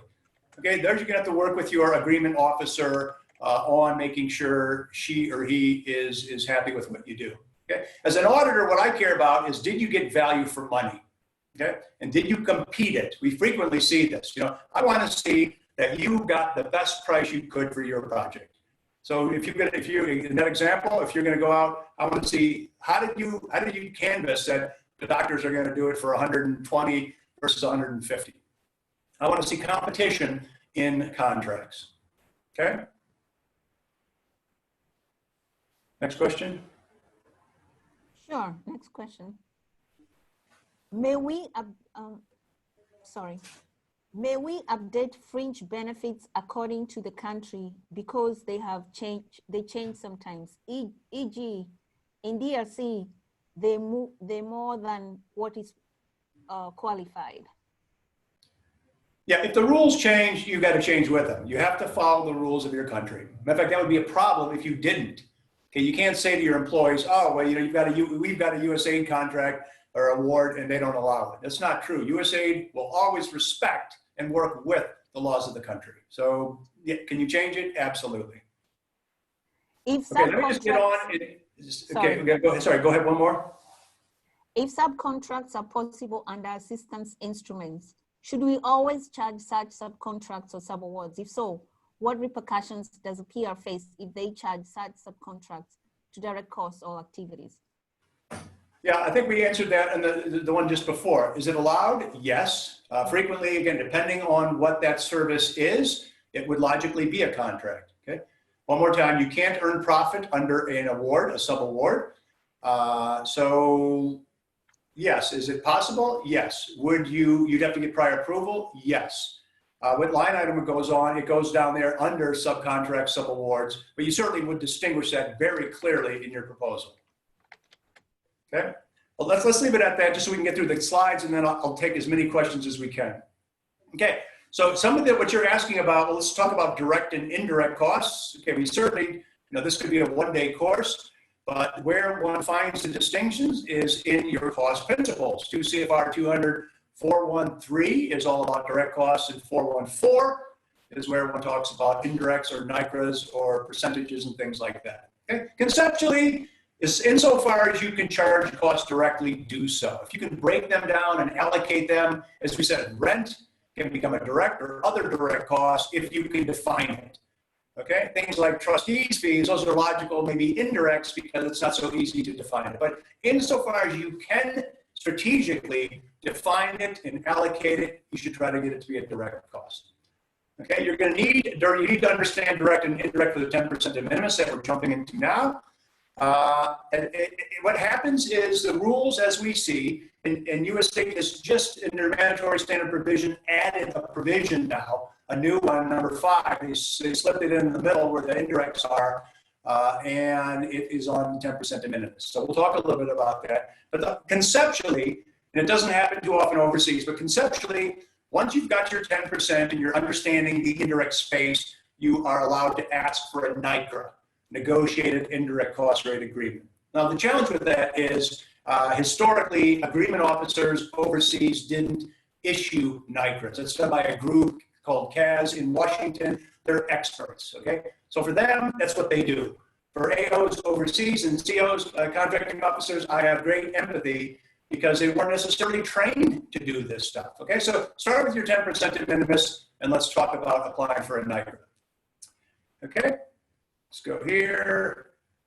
So modified total direct cost. So the concept of this 10% de minimis is you have a certain base of costs. So we go back, let's go back to where we have the budget here. Okay, certain base costs here are going, so you take this budget and you say some of these costs are going to attract the 10%, we'll call it the indirect cost rate, okay?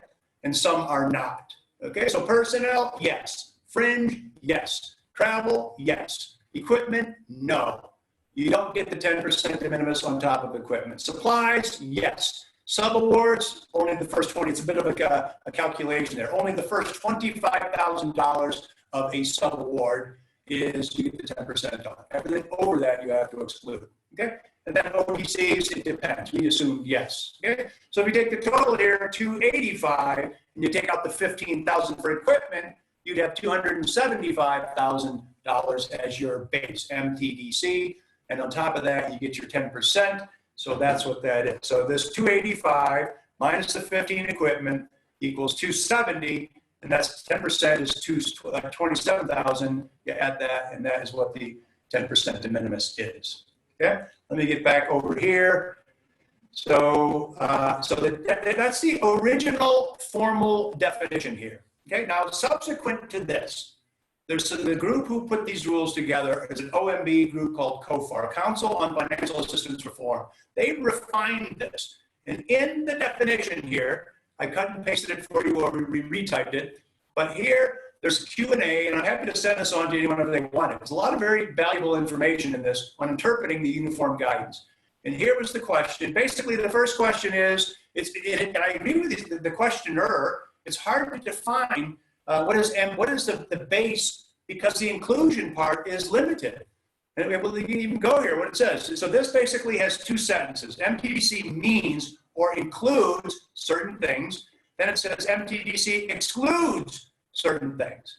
So the inclusion is by no means fully inclusive. It's just direct salaries, fringe benefits, services, travel, and only up to the 25-year of this. Okay, so it's not half of the stuff that you might have in your award. Then it goes on to say it excludes equipment, capital expenditures, patient tuition, scholarships, etc., participant support costs. So what this definition did is it went on to define, so these are the gurus in Washington, a guy named Gil Trent and Victoria Collin. They put out the Bible in their version, and it says basically, there's not different ways to interpret it. They said the definition is considered basically, what you would do is take total direct costs. Just read this slide when you get it. But the new concept is take your total direct costs and exclude the items that they say to exclude, okay? Because you can't necessarily define, the AOs would be spending every day, all day for each organization defining, is it in or is it out, okay? So assume total direct costs minus those items, okay? Another question comes up is, do we have to justify what you're gonna use the 10% for? Okay, and the answer here is no. You don't have to justify what you're going to use it for.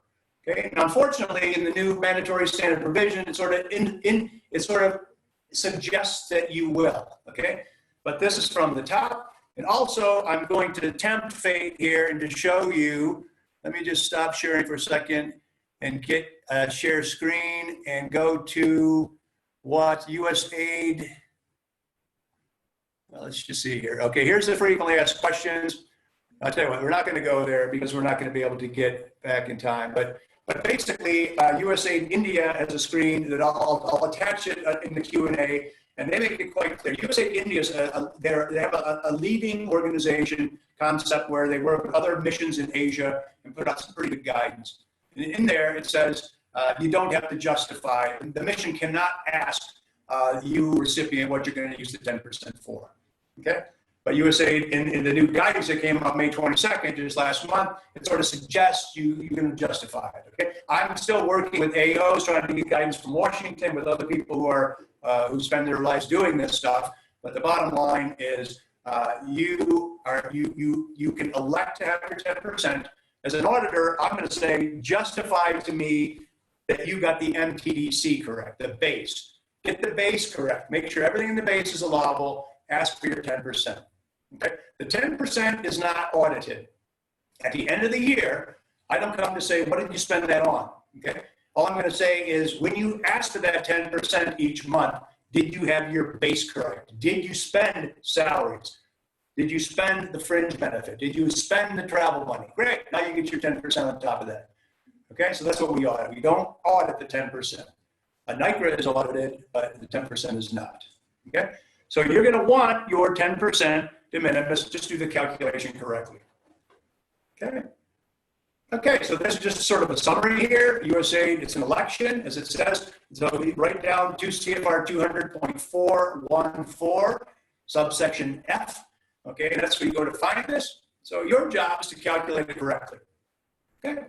As we said, they just updated May 18th, this new required applicable 5. That includes a provision. I still think there's some challenges there. We'll try to work with, I guess, the guys who write these things to make sure they're getting it as it should be. Okay, the NICRAs, that's beyond this conversation. That's a negotiated rate agreement. But the U.S. government considers that a sign of fiscal maturity. It comes with a lot of strength. You got to have strong financial systems and many other things that for new NGOs may not even make sense. And for the first question, you're going to put the question today, that's why they limited the 10% de minimis to 10%, okay? Because it is essentially a de facto NICRA.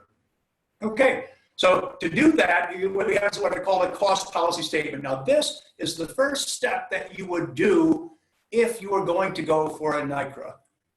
But I just said you're not going to, okay? But why would you do this? Because this is how you help determine for your organization what costs you're going to charge directly and what costs you're going to charge indirectly, okay? Because the caveat along with the 10% de minimis is you're not allowed to double charge the U.S. government and you're not supposed to inconsistently charge them, okay? So I believe, to be fair on both sides, the recipients, can you get 10%? Yes. But how does that protect me, the taxpayer? How does that protect USAID in terms of not double paying? My recommendation is you sit and think, recipients, when you want your budget, think about everything that you might incur as a cost and try to direct costs that as much as possible. Then get you 10%. Okay, but as an auditor, or if I was the AO or CO or the controller, I don't want to see next year, oh, by the way, we've got new indirect costs. Oh, by the way, sorry, we have new other direct costs. We have more. You should have thought about it up front. And that would be my line of a fair line in the sand there, to do as much as you can to direct cost it and live with what you get, your 10%.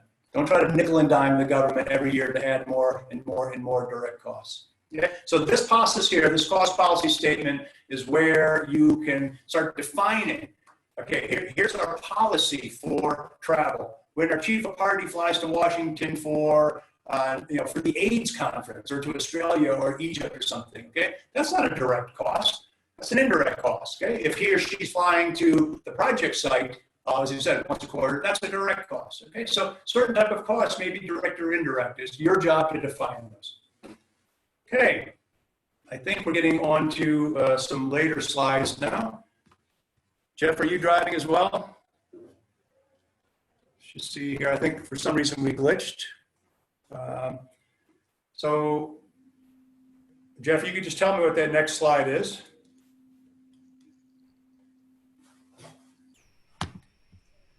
One second here, I'm just going to take that out, see if we can drive this by hand.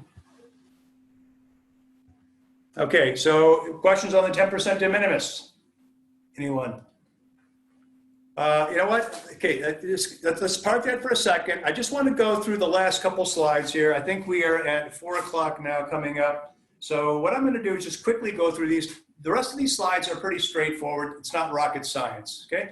Monthly financial reporting. Of course, most people are on an advanced basis, okay? NGOs, the logical position is you don't have a lot of money. If you're going to spend money, you're going to spend USAID's money, and then you are on an advanced basis. So they give you money, you spend it, you get more, you spend it. Okay, so what happens here is USAID is going to say, great, your award is possibly $10 million over 5 years, $2 million a year.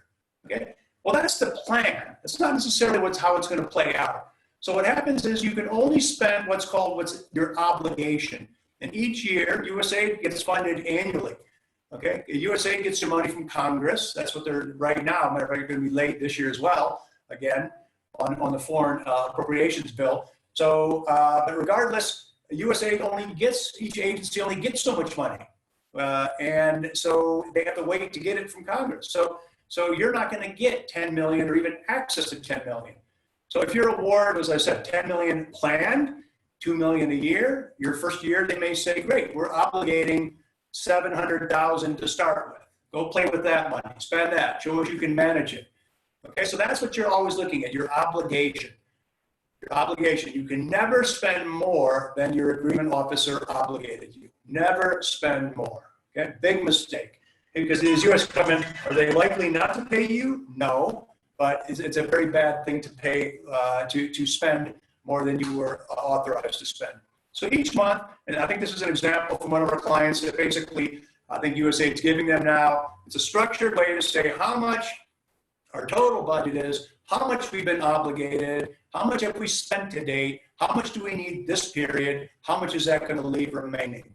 Okay, and then you give this to your AOR because she or he's going to need this to say, yeah, the guys are on track. I'm still happy with this, and they could give approval to give you your next tranche of money.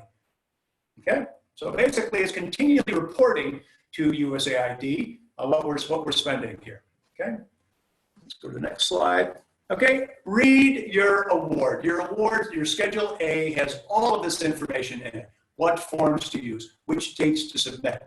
Yes, your standard SF means standard form. Your standard form 425 is your financial reporting form. Right? That normally needs to be submitted quarterly. Okay, but in your award, read the award. Some people just don't read the award, and you're starting off on a very bad, risky footing. Okay, you need a compliance person whose job, when you get your award, read it. And read it again, read it before you sign it.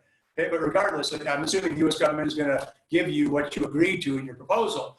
But certainly read the award and have a compliance person document. We call it a compliance matrix, where you got to document everything we have to do.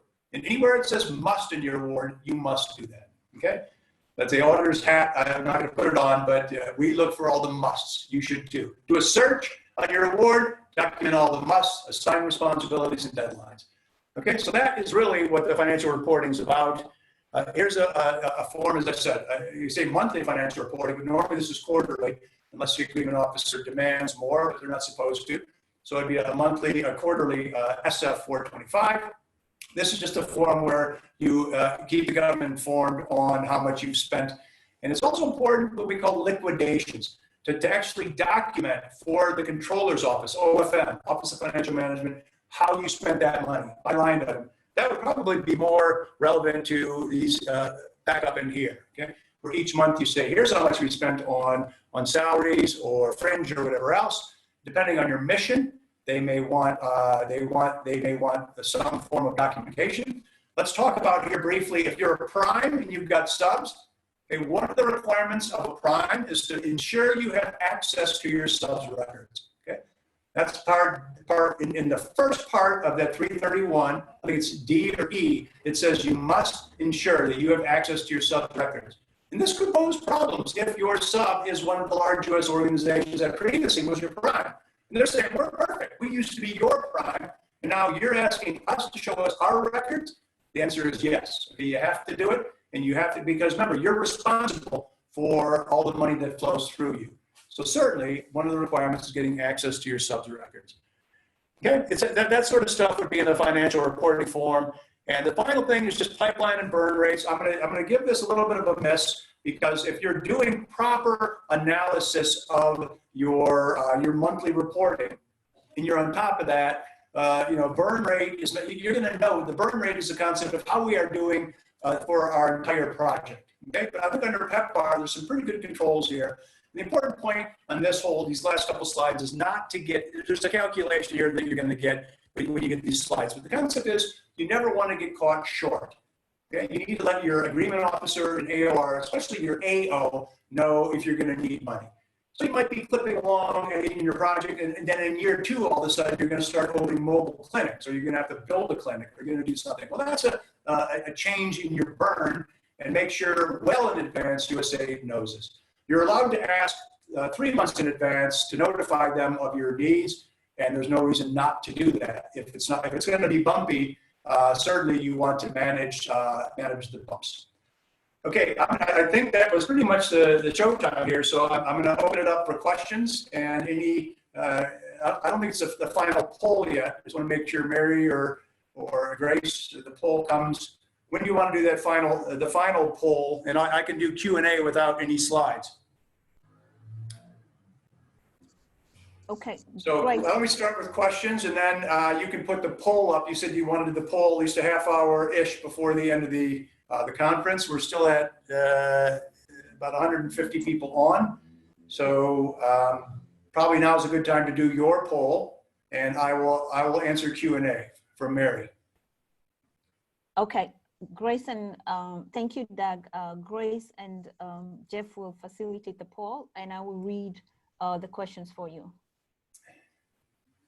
What orientation are you going to give us for per diem costs, which may change to one town to another when you are submitting to the project which have more area? For example, DRC it depends on the area. Are we going to put in the dollar cost or multiply the line according to the area? Okay, so when you go to www.state.gov and you'll search for foreign per diem rates, okay? And you search by country. Each country has normally multiple sites. They will have the capital city, they will have most of the places where aid work can be done, and they're always going to have one other, okay? And that other is what you use if your city or town is not included specifically. There'd be Kinshasa, Lubumbashi, and maybe Kitwe or something, or sorry, Kivu or something like that, and then there'll be other. That's the rate you use. So in a per diem rate, there's two things. One, there's lodging, and there's meals and incidental expenses, okay? So both of those make up a per diem rate, okay? As an auditor for lodging, you have to prove to me you expend that because lodging is limited to the actual amount spent. So Kinshasa is probably gonna have, okay, let's just say it's Lubumbashi, and it's probably $100 or $150 for a hotel room and $80 for food, okay? It's the hotel that I care about, the lodging. I got to see you spent that money with the proper invoice, proper receipt. Okay, I want to see that payment. In terms of the meals and incidental expenses, that's your money. Okay, you don't need to prove to as long as you can prove to the U.S. government you were there 24 hours, the full day, you get the total allowance. Now, many organizations have stricter policies. They say no. Our policy is. If you go out into the field, out of the capital city, you get $20. Well, if that's your policy, that's the policy. That's what we would audit. Okay, so you go to state.gov, look up by country, and look at the two things: lodging, meals and incidental expenses, support lodging, prove to me that the guy was there for 24 hours, she or he gets their per diem. All right, thank you. While the poll continues to go on, I'm going to ask the next question. It is not clear what is allowable or not allowable to use the 10% de minimis on. Could you clarify? Okay, so the concept of the 10% de minimis is that if you don't have there are certain types of costs that can only be recovered indirectly. And the classic example is bid and proposal costs, okay? Bid and proposal costs. So when you're proposing for your next proposal, and if you go to the cost principles, you'll see bid and proposal costs are allowed, but only as an indirect cost. Okay, so it's unfair to small and foreign NGOs who don't have a NICRA to be able, you can't recover them because it's an indirect cost. Okay, so the whole concept of the uniform guidance, and if you really want it, you can go there. It's December 23rd, 2013, page 87,600, okay? There it defines what the 10% was created for, okay? And it was for organizations that cannot recover costs any other way. That's what the 10% is for, okay? That's why you don't have to justify it because it's not audited and you don't have to use it for the project. I mean, if you've got a NICRA, okay, like IntraHealth or DAI or PACT, they all have a NICRA. They propose for EU projects, Global Fund, Gates Foundation, and USAID, okay? That NICRA is an organization-wide NICRA, an overhead rate, okay? USAID will pay the rate. So if you've got a losing European Union proposal, USAID's gonna pay for that. That effort, time and effort to propose on that for the organization goes into the indirect cost pool. And then based on the calculation, U.S. government pays a piece of that, okay? So that's why, because you couldn't say to a USAID agreement officer, you couldn't say, oh, by the way, you're gonna pick up as a direct cost part of our losing EU proposal.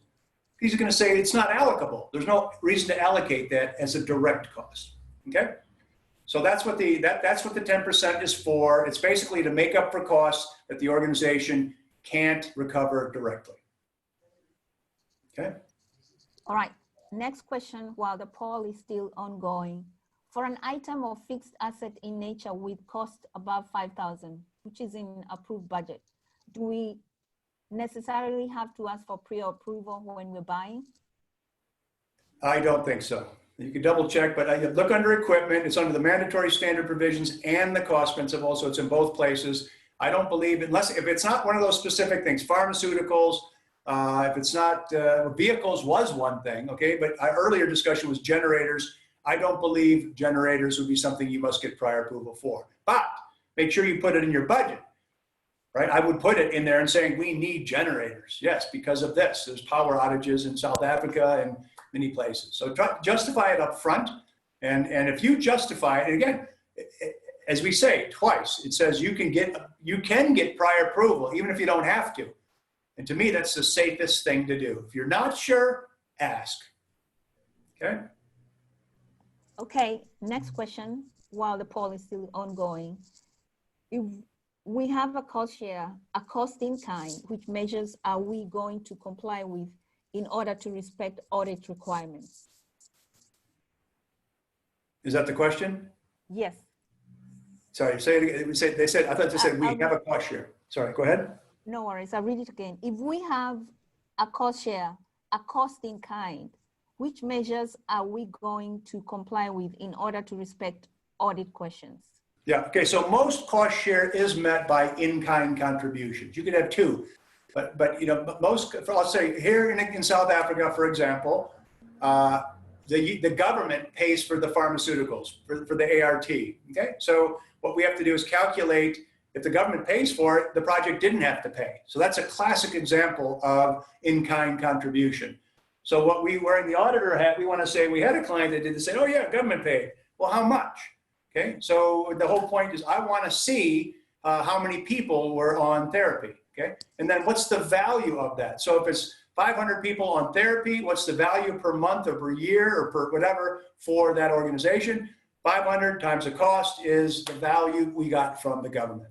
So frequently people also have doctors, nurses, hospital space, transport, vehicles, all these things can be used for cost share.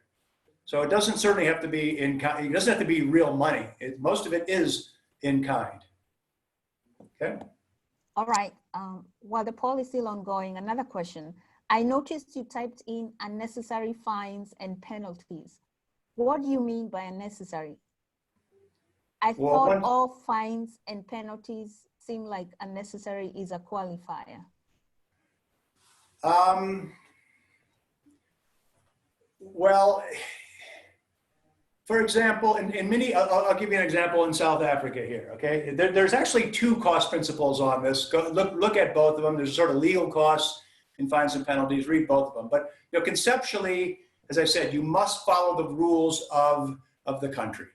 And you know, it could be, if you've got stuff sitting on a dock somewhere and you're supposed to get a clearance form from government and you don't. But if you don't, you know, you're gonna have $1 million of drugs, ARVs going bad. You know, you might actually pull it and incur the fine, okay? You're not supposed to. Or, you know, there's no doubt in many countries, the law is on the side of the employee versus the employer. So you might have very strict rules on theft or sexual harassment or something of the good HR policy of the organization. And someone does something wrong and you must terminate that person. They take you to the compensation committee and say, bad employer, you know, we did everything right. And if the rule falls on the side of the employee, you're going to pay a month or two salary. Okay. So in that case, that was unnecessary. You should have followed the law, but at the end of the day, you had to pay the fine. Okay. I mean, all fines are in theory are unnecessary, but maybe that was a qualifier there that he's talking about. But you know, if you have to pay the fine and you for breaking the law, whether it's speeding, parking, whatever else, that's for your own pocket. U.S. government's not going to reimburse you for that.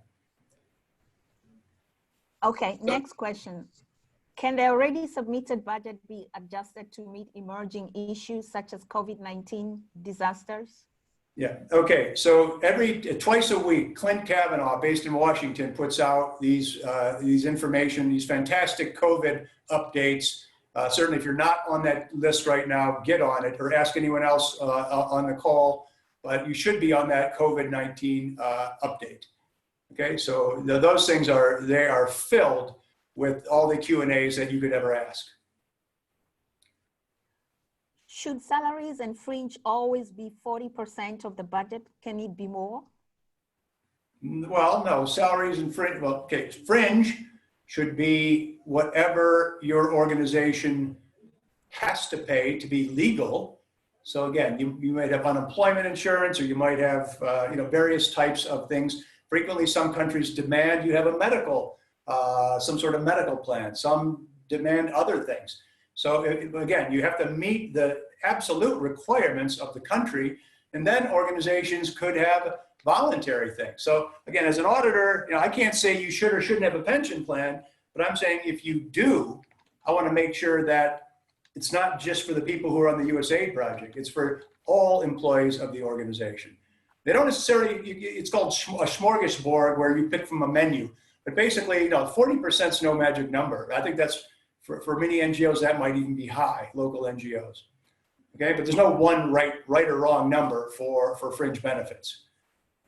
Okay, I want to see consistency between years and consistency between projects. So I want to see the USAID people getting nothing better than what the EU project gets. Okay, it's not like, oh, USAID's got deep pockets, so we're going to have a pension plan and a savings plan and a 13th check and a this and a that, and the EU guys get nothing. Well, because they don't have the budget for it. No, that's going to be a problem. Okay. All right, the next question. Do we charge indirect cost on sub-award? Okay, so you can only charge you can charge 10% on the first $25,000 of an award. And that's, so even if it's a 5-year award, it's not each year, it's $25,000. So a sub-award's $1 million over 5 years. The first 25, you get the 10%, then after that it's excluded. Next. Please, how can you help local organizations to prepare and get approval for indirect cost? Okay, so for the 10% de minimis, we are trying, okay, so at the beginning of this conference, we talked about the ASAP has 2,000 scholarships available for you to learn. These scholarships are for multiple types of courses. We have currently 3 in there. One's subrecipient management, one's fraud, one's managing basically a high-level discussion of this and some other things. We're trying to put in there a 10% de minimis course that'll be 3 hours. So if you see that, certainly get it. Otherwise, talk to your AO, talk to the AOR, and talk to other NGOs who are willing to help you calculate it. The calculation's not difficult. Total direct costs minus those 6 or 7 items, that is your base. 10% on top of that is what you ask for.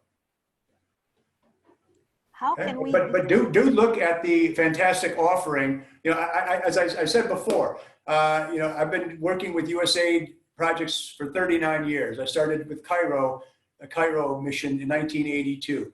I've never seen in 39 years a better program than this one, the ASAP project, which is designed to help local partners succeed.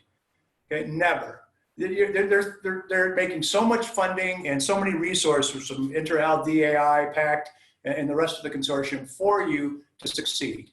Okay, they're not going to give you money because they want you to fail. They want you to succeed, but you have to cut. It takes 2 to dance here. You've got to learn what you can, the rules, ask, and then be a compliant partner.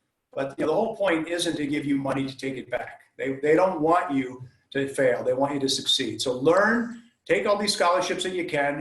I mean, we read which countries are available right now or eligible, and take full advantage. There's many courses that will help you. Next. Is there any standard calculation of gratuity for employees? And what are the guidelines on overtime? I'll read that again. Is there any standard calculation of gratuity for employees? What are the guidelines on overtime? Overtime. Okay, well, I don't know how you define gratuities could be defined very differently in different countries. Some countries, people always talk about a 13th check if it's some kind of bonus. It's not a bonus. It's your salary divided by 13 months effectively. So in effect, that's not a bonus. They're just holding out part of your salary until the last month. But in terms of incentive pay, That's a possibility. Go under compensation. You'll find incentives specifically there that requires certain things. But gratuities, I'm assuming you're meaning, as we say, a health program, something else. All of that would be based on the organization's policy. In writing, I want to see it. I'm going to wear the auditor hat again. In writing, I want to see it in the manual. And if possibly, preferably, I want to see it in the person's contract, that he or she realizes this is what you're getting. This is what the organization is legally bound by the Congo or Nigeria or Zambia or Uganda. What are the rules of the country? You're going to get that. And if we're going to give something else, then I want to see the consistent treatment of that. Overtime, you have to get prior approval to pay overtime. Okay? Most people are exempt. So most of the leadership of the organization, the chief of parties, the finance managers, those people are normally exempt. They don't get paid overtime. But if the people are drivers and you're talking, people who are not, who are normally under some certain threshold, or if they have to get overtime for, security guards, things like that, you need to get prior approval for overtime. What costs are allowed under letter of authority? Sure, I don't know that one. I mean, letter of authority is different from a normal a normal cooperative agreement. That would, read your agreement. Normally the cost principles are applicable. Just one thing, people realize that the cost principles don't apply under fixed amount awards. Okay, it's right up front in 402 that fixed amount award cost principles don't apply. So when you're getting your fixed amount award, it's your job working with the mission to define what your costs are going to be, and it's the mission's job to make sure they're reasonable at that point. Okay, but fixed amount awards aren't audited, and the cost principles don't apply. But in terms of what you could charge under a letter of award, it's just a different mechanism. I would have to say I'd have to see the agreement to make any advice on that one. All right. I wonder if Jeff has an announcement on the poll. When is it going to go down? Jeff, if you have an announcement, since Grace has stepped up out for another meeting. Maybe we've got 2 more minutes officially, but I'll stay on. Our numbers are still pretty. We're 133. Okay. Well, how many questions do you have? I have about 5 questions. Okay, well, I'm here till we're done with the questions. That's for sure. Or anyone wants, put your hand up. You can. Anyone else? Certainly, if anyone else from the ASAP team has anything else to say, you've got at least a couple minutes. Okay, the next question. Well, Jeff is getting ready to let us know the situation on Paul.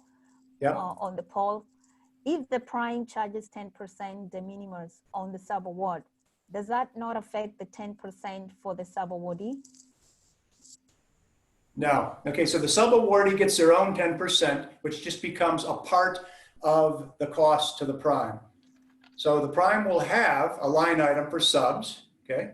And that the subs ask for their 10%, so that's boom, that's in there. Now remember, the prime's only gonna get 10% on the first $25,000 of the subs costs, what they're passing through. So, it's 10% of 10%. So that's not even it's not an issue. No. Okay, sorry, go ahead.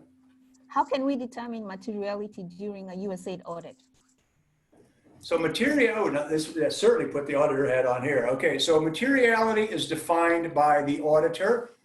So normally an auditor will use a threshold of between 1 and 3 to 4%. Okay, so if I'm auditing say $1 million project, let's keep it simple, $1 million project. Okay, and I'm going to say, because it's U.S. government money and it's taxpayer money, I'm going to use I'm going to set a threshold to be quite tight here. Okay, so we'll go in at 1%, and so what we're going to say is 1% of $1 million is $10,000. If we find question costs greater than $10,000 in total, we will qualify our report. Okay, a qualified report means it's not perfect. Okay, it means that possibly the financial statements don't accurately reflect what went on. Okay, so there's a couple different types of material. There's that materiality. Okay. So that is for the project as a whole. The second type of materiality has to do more with with specific transactions, okay?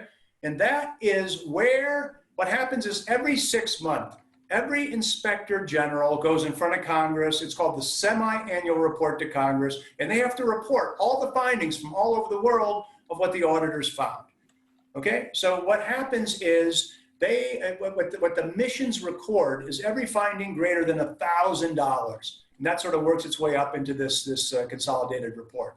So that's a second materiality that I'm going to say as an auditor. I believe the agreement officer wants to know and has the right to make a decision on findings that we find over $1,000. Used to be 500, now it's 1,000. Okay, so even if 10,000 is the threshold, if I find a $1,500 error or whatever, I'm going to make a finding, and the agreement officer has the opportunity to make a decision on it. Okay, the third type of materiality has to do with costs that are specifically disallowed. Okay, alcohol, bad debts, fines, penalties, certain types of lobbying, entertainment. Okay, those are not allowed even at the $1 level. Okay, now auditors go insane about why do I have to write up a finding for a $1 finding. Okay, but because it is ineligible, it has to be defined. So we've had fantastic rigs down here called a regional inspector general in South Africa. And our rig sort of allowed us here to have what we call a summary finding. Okay, so it doesn't make sense to write up that they had a Christmas party and bought $50 of alcohol. Okay, that's a waste of taxpayer money to write it up and have everyone consider it.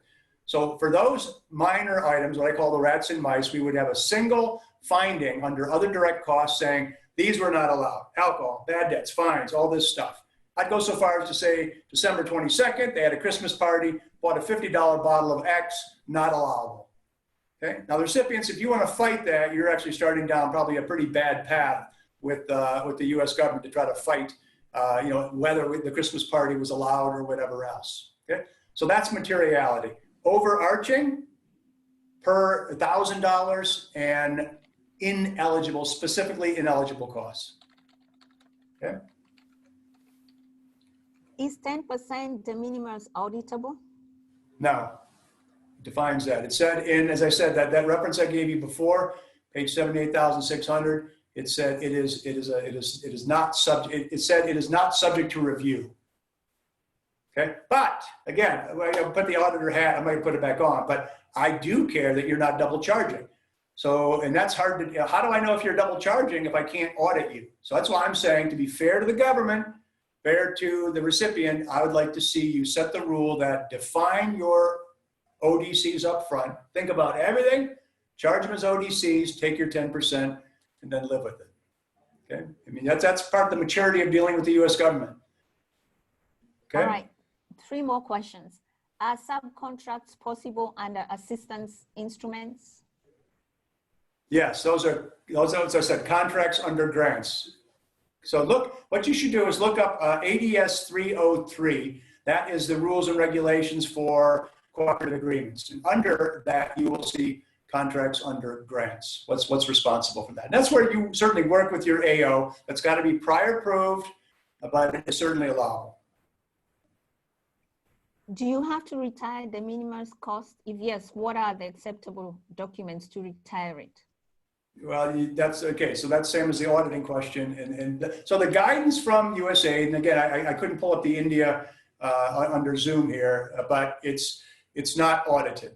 So you don't have to retire it. You get it, okay, but you don't have to explain what you did with it.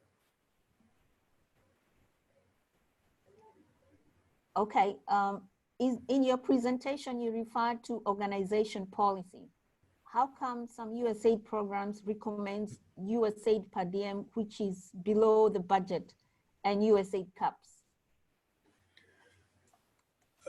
Okay, so the rule on per diems is there's a maximum for sure. That state.gov is a maximum, assume that.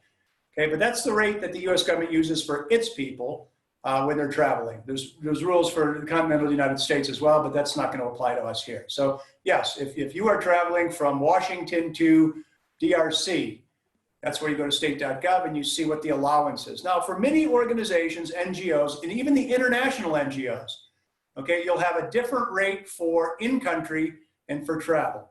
So if I'm an Ethiopian working for World Vision, there's a chance that if I'm Ethiopian working in Ethiopia, I'm only going to get a $30 meal allowance, okay? Whereas someone coming from World Vision South Africa here going to Ethiopia, they're going to get possibly a higher allowance, okay? It depends on the organization's policy. So the bottom line is if your policy is stricter or more frugal or less than the US government policy, you have to use those rules. But if the Ethiopian comes to South Africa here, he or she is likely to get probably the international rate. So many people have the local rate and an international rate. Kindly explain debarment, how debarment applies. Okay, so debarment is, you can read that in one of your mandatory standard provisions. So debarment normally happens when an organization has done something wrong and the US government doesn't want them to be a partner anymore. So they'll put them on a list. Now, part of our requirement under your mandatory standard provisions, where we do what we call terrorist financing checks, or it's called EPLS, Excluded Parties List System.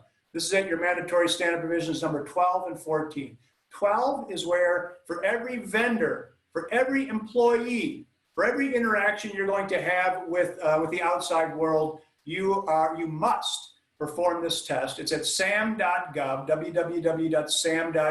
You could probably still Google EPLS.gov, but it'll direct you to SAM. Okay? And there is where the list is of all the people who have been debarred or suspended. Okay, so debarred means you've probably done something, possibly, I can't say, you may have done something fraudulent, you may have done something wrong, you may have, for some reason, the US government is not willing to do business with you. Okay, so that's where you go to find out who's on that list. Can NICRA be used to cover the unnecessary fines? Can you use what? Can NICRA be used to cover the unnecessary fines? Okay, no, not a NICRA wouldn't. Okay, a NICRA would not. The 10% de minimis, that's your money. Okay, so that is a 10%. I would say yes. A NICRA, because a NICRA is calculated by an indirect cost pool divided by a direct cost base. Okay, so you're not going to be able to put ineligible costs in either the pool or the base. So conceptually, you'd say, oh, well, that's an indirect cost, but then no, that has to come out because it's not an allowable pool cost. So you're not going to recover, no, the answer is no, you're not going to recover fines under a NICRA. For proposal staffing timeline, may we have more than what you propose, like IT? I'm sorry, say that again. For proposal staffing timelines. May we have more than what you propose, like IT? Okay, so I'm not sure I'm understanding. Certainly, all costs should go in your proposal.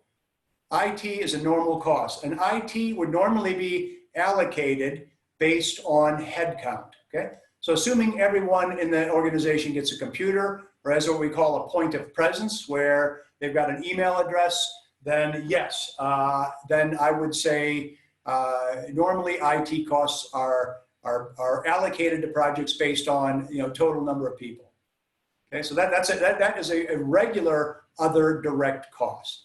Now, if you didn't want, that's the whole point of the 10% a minute. If you didn't want to go through the headache of allocating costs, based on headcount, because it does take some work, then use your 10% for that. That's perfectly allowable. I would say it's probably worth the effort if you can to make that an other direct cost and allocate it directly. It's up to the organization. Let's just say this, in a NICRA situation, that would be a cost that would normally go into the indirect cost pool. Okay, IT would go up here. Okay, so that would be it could be a normal indirect cost because it's certainly IT is an allowable cost. Okay, remember a cost has to be reasonable, allocable, allowable, and documented. So is IT allowable? Yes. Now we're talking about the allocation. Are you going to allocate it as a direct cost or an indirect? So it could be the 10% de minimis. Great, use it for that. Or throw it in the NICRA. The NICRA Right, calculation. Our Yeah. last question, if the prime charges 10% de minimis on the sub-award, does that not affect the 10% for the sub-awardee? Okay, I think we answered that one, and the answer is no. The sub has their sub-award budget. So we had one sub, we had another sub. Each of them has to justify why they get their 10% based on their own budgets, the modified total direct costs, okay? And that just becomes a line item on the prime's budget, the overall budget. So no, the 10% is incorporated into the sub's costs. But remember, that sub-award is only, the prime is only going to get 10% on the first $25,000. So the maximum a prime can recover is $2,500 on a subrecipient, which could be $1 million, could be 10 million. All you're going to get is 10% of the first $25,000. So it's not a lot. All right, I think, Doug, we've covered substantially most of the questions. Okay. And the few that we haven't, we will cover in the Q&A segment that we will send out together with this webinar. And the polling will continue after this webinar for another 10 or so minutes. So participants, we welcome you to fill out the poll. And your participation is very helpful for us. So we really encourage you and we thank you in advance. Back to you, Doug, for the conclusion of the webinar. Okay, well, again, certainly I want to thank you on behalf of Sustainability Solutions. We love having the opportunity to work with you, train with you. And on behalf of the ASAP consortium as a whole, certainly Catherine and her team of the IntraHealth team, which is most of the ones that we're on here helping out today. Again, DAI, PACT, Global Communities, FPD, which is South African based. That team works obviously through USAID, who, as I said, has been incredibly generous. Jason, Callie, Debbie, and the team support us every opportunity they get.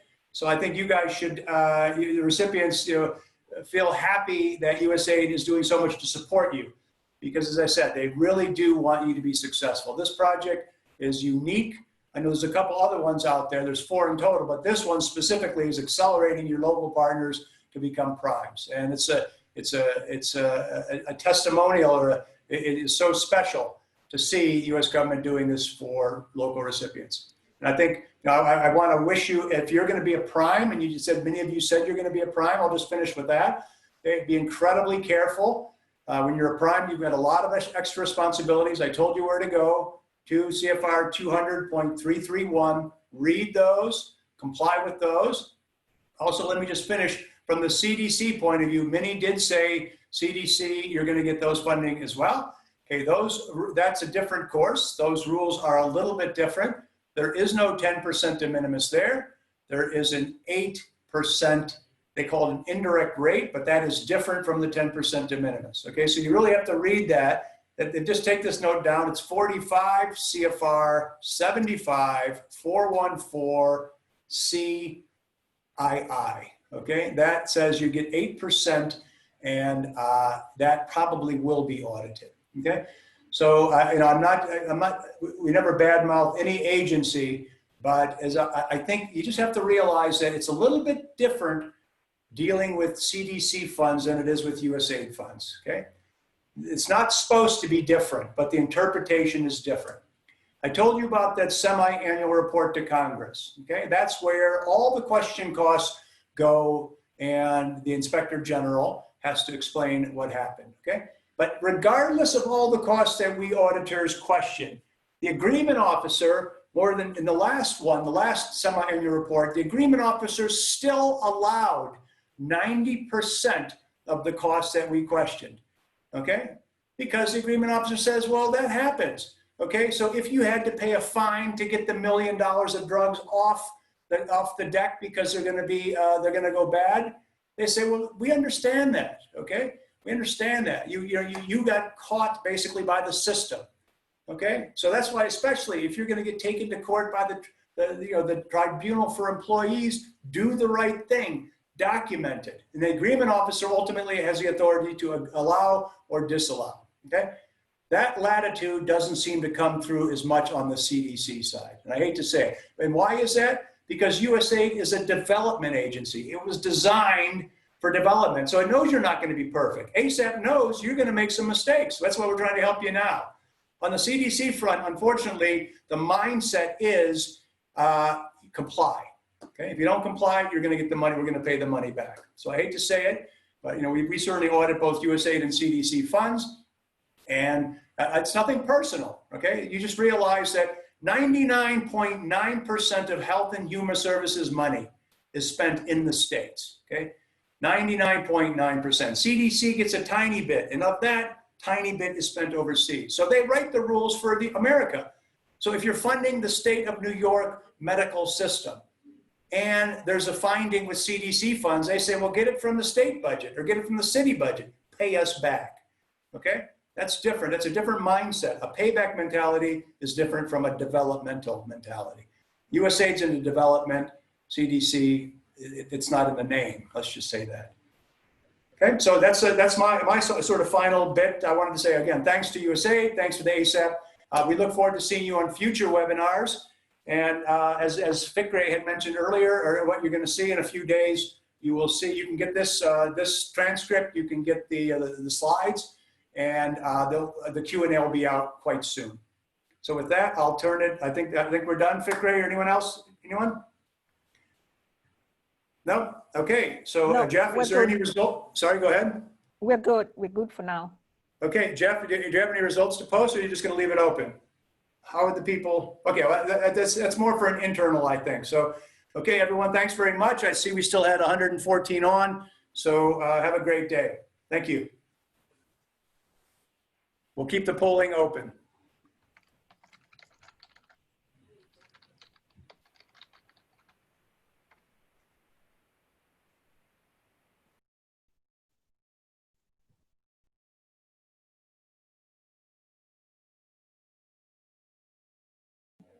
Okay, now I do see some questions coming in here from the Q&A. Please repeat the www.sam.gov, okay? If you can still hear me, sam.gov is where the excluded parties list system requirement is. Every organization who's a partner must be listed on SAM. That stands for System for Award Management. So SAM is becoming sort of the portal, if you will, for many things. And that is where you will find the new excluded parties list link. There are two links. One is at sam.gov. Another one is at treasury.gov. We haven't talked about this. Under treasury.gov is where you must go to look for any people who are on the terrorist financing list. There's actually three lists now. There's the debarred suspended, the terrorist financing list, and the United Nations list, which are people that are effectively globally disbarred. Okay, so that's where you'll find that. So that's excluded parties. Let's see what else we got. No, subs do not have to be registered with SAM to, I mean, the organization will have to be run through EPLS, but subs themselves do not need to be registered on SAM, but you need to check them through SAM. Let's see, anything else here? Subgrantee owns. Okay, if an organization owns their own building, they can charge an arm's length value. They can charge depreciation. First of all, they can depreciate the building and charge depreciation. Okay, so you can, if you own the building, you can use that as cost share, and you can depreciate based on the fair life of the project. Okay, if the last question about renting space, it's again the arm's length concept. So go to depreciation, look at that, and then go to rentals. There's 3 bullet points under rental. So if PricewaterhouseCoopers owns their building, okay, and then they are going to win a project in Kenya, okay, and they're going to use their own space and they own the building, they can only charge the U.S. government the depreciable value, or if they had to rent that space to someone else, what would be the value they could get for it? So there's a little bit of a question when there's a less than arm's length transaction. When you have a conflict of interest or a vested interest, there's special rules for that. I think that's all the questions that are open. Okay, and I think we still have a few people on. 86 people are still on. Any other questions? You can put them in the Q&A. I'm happy to answer them.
Scott, I think you probably killed the recording if you want.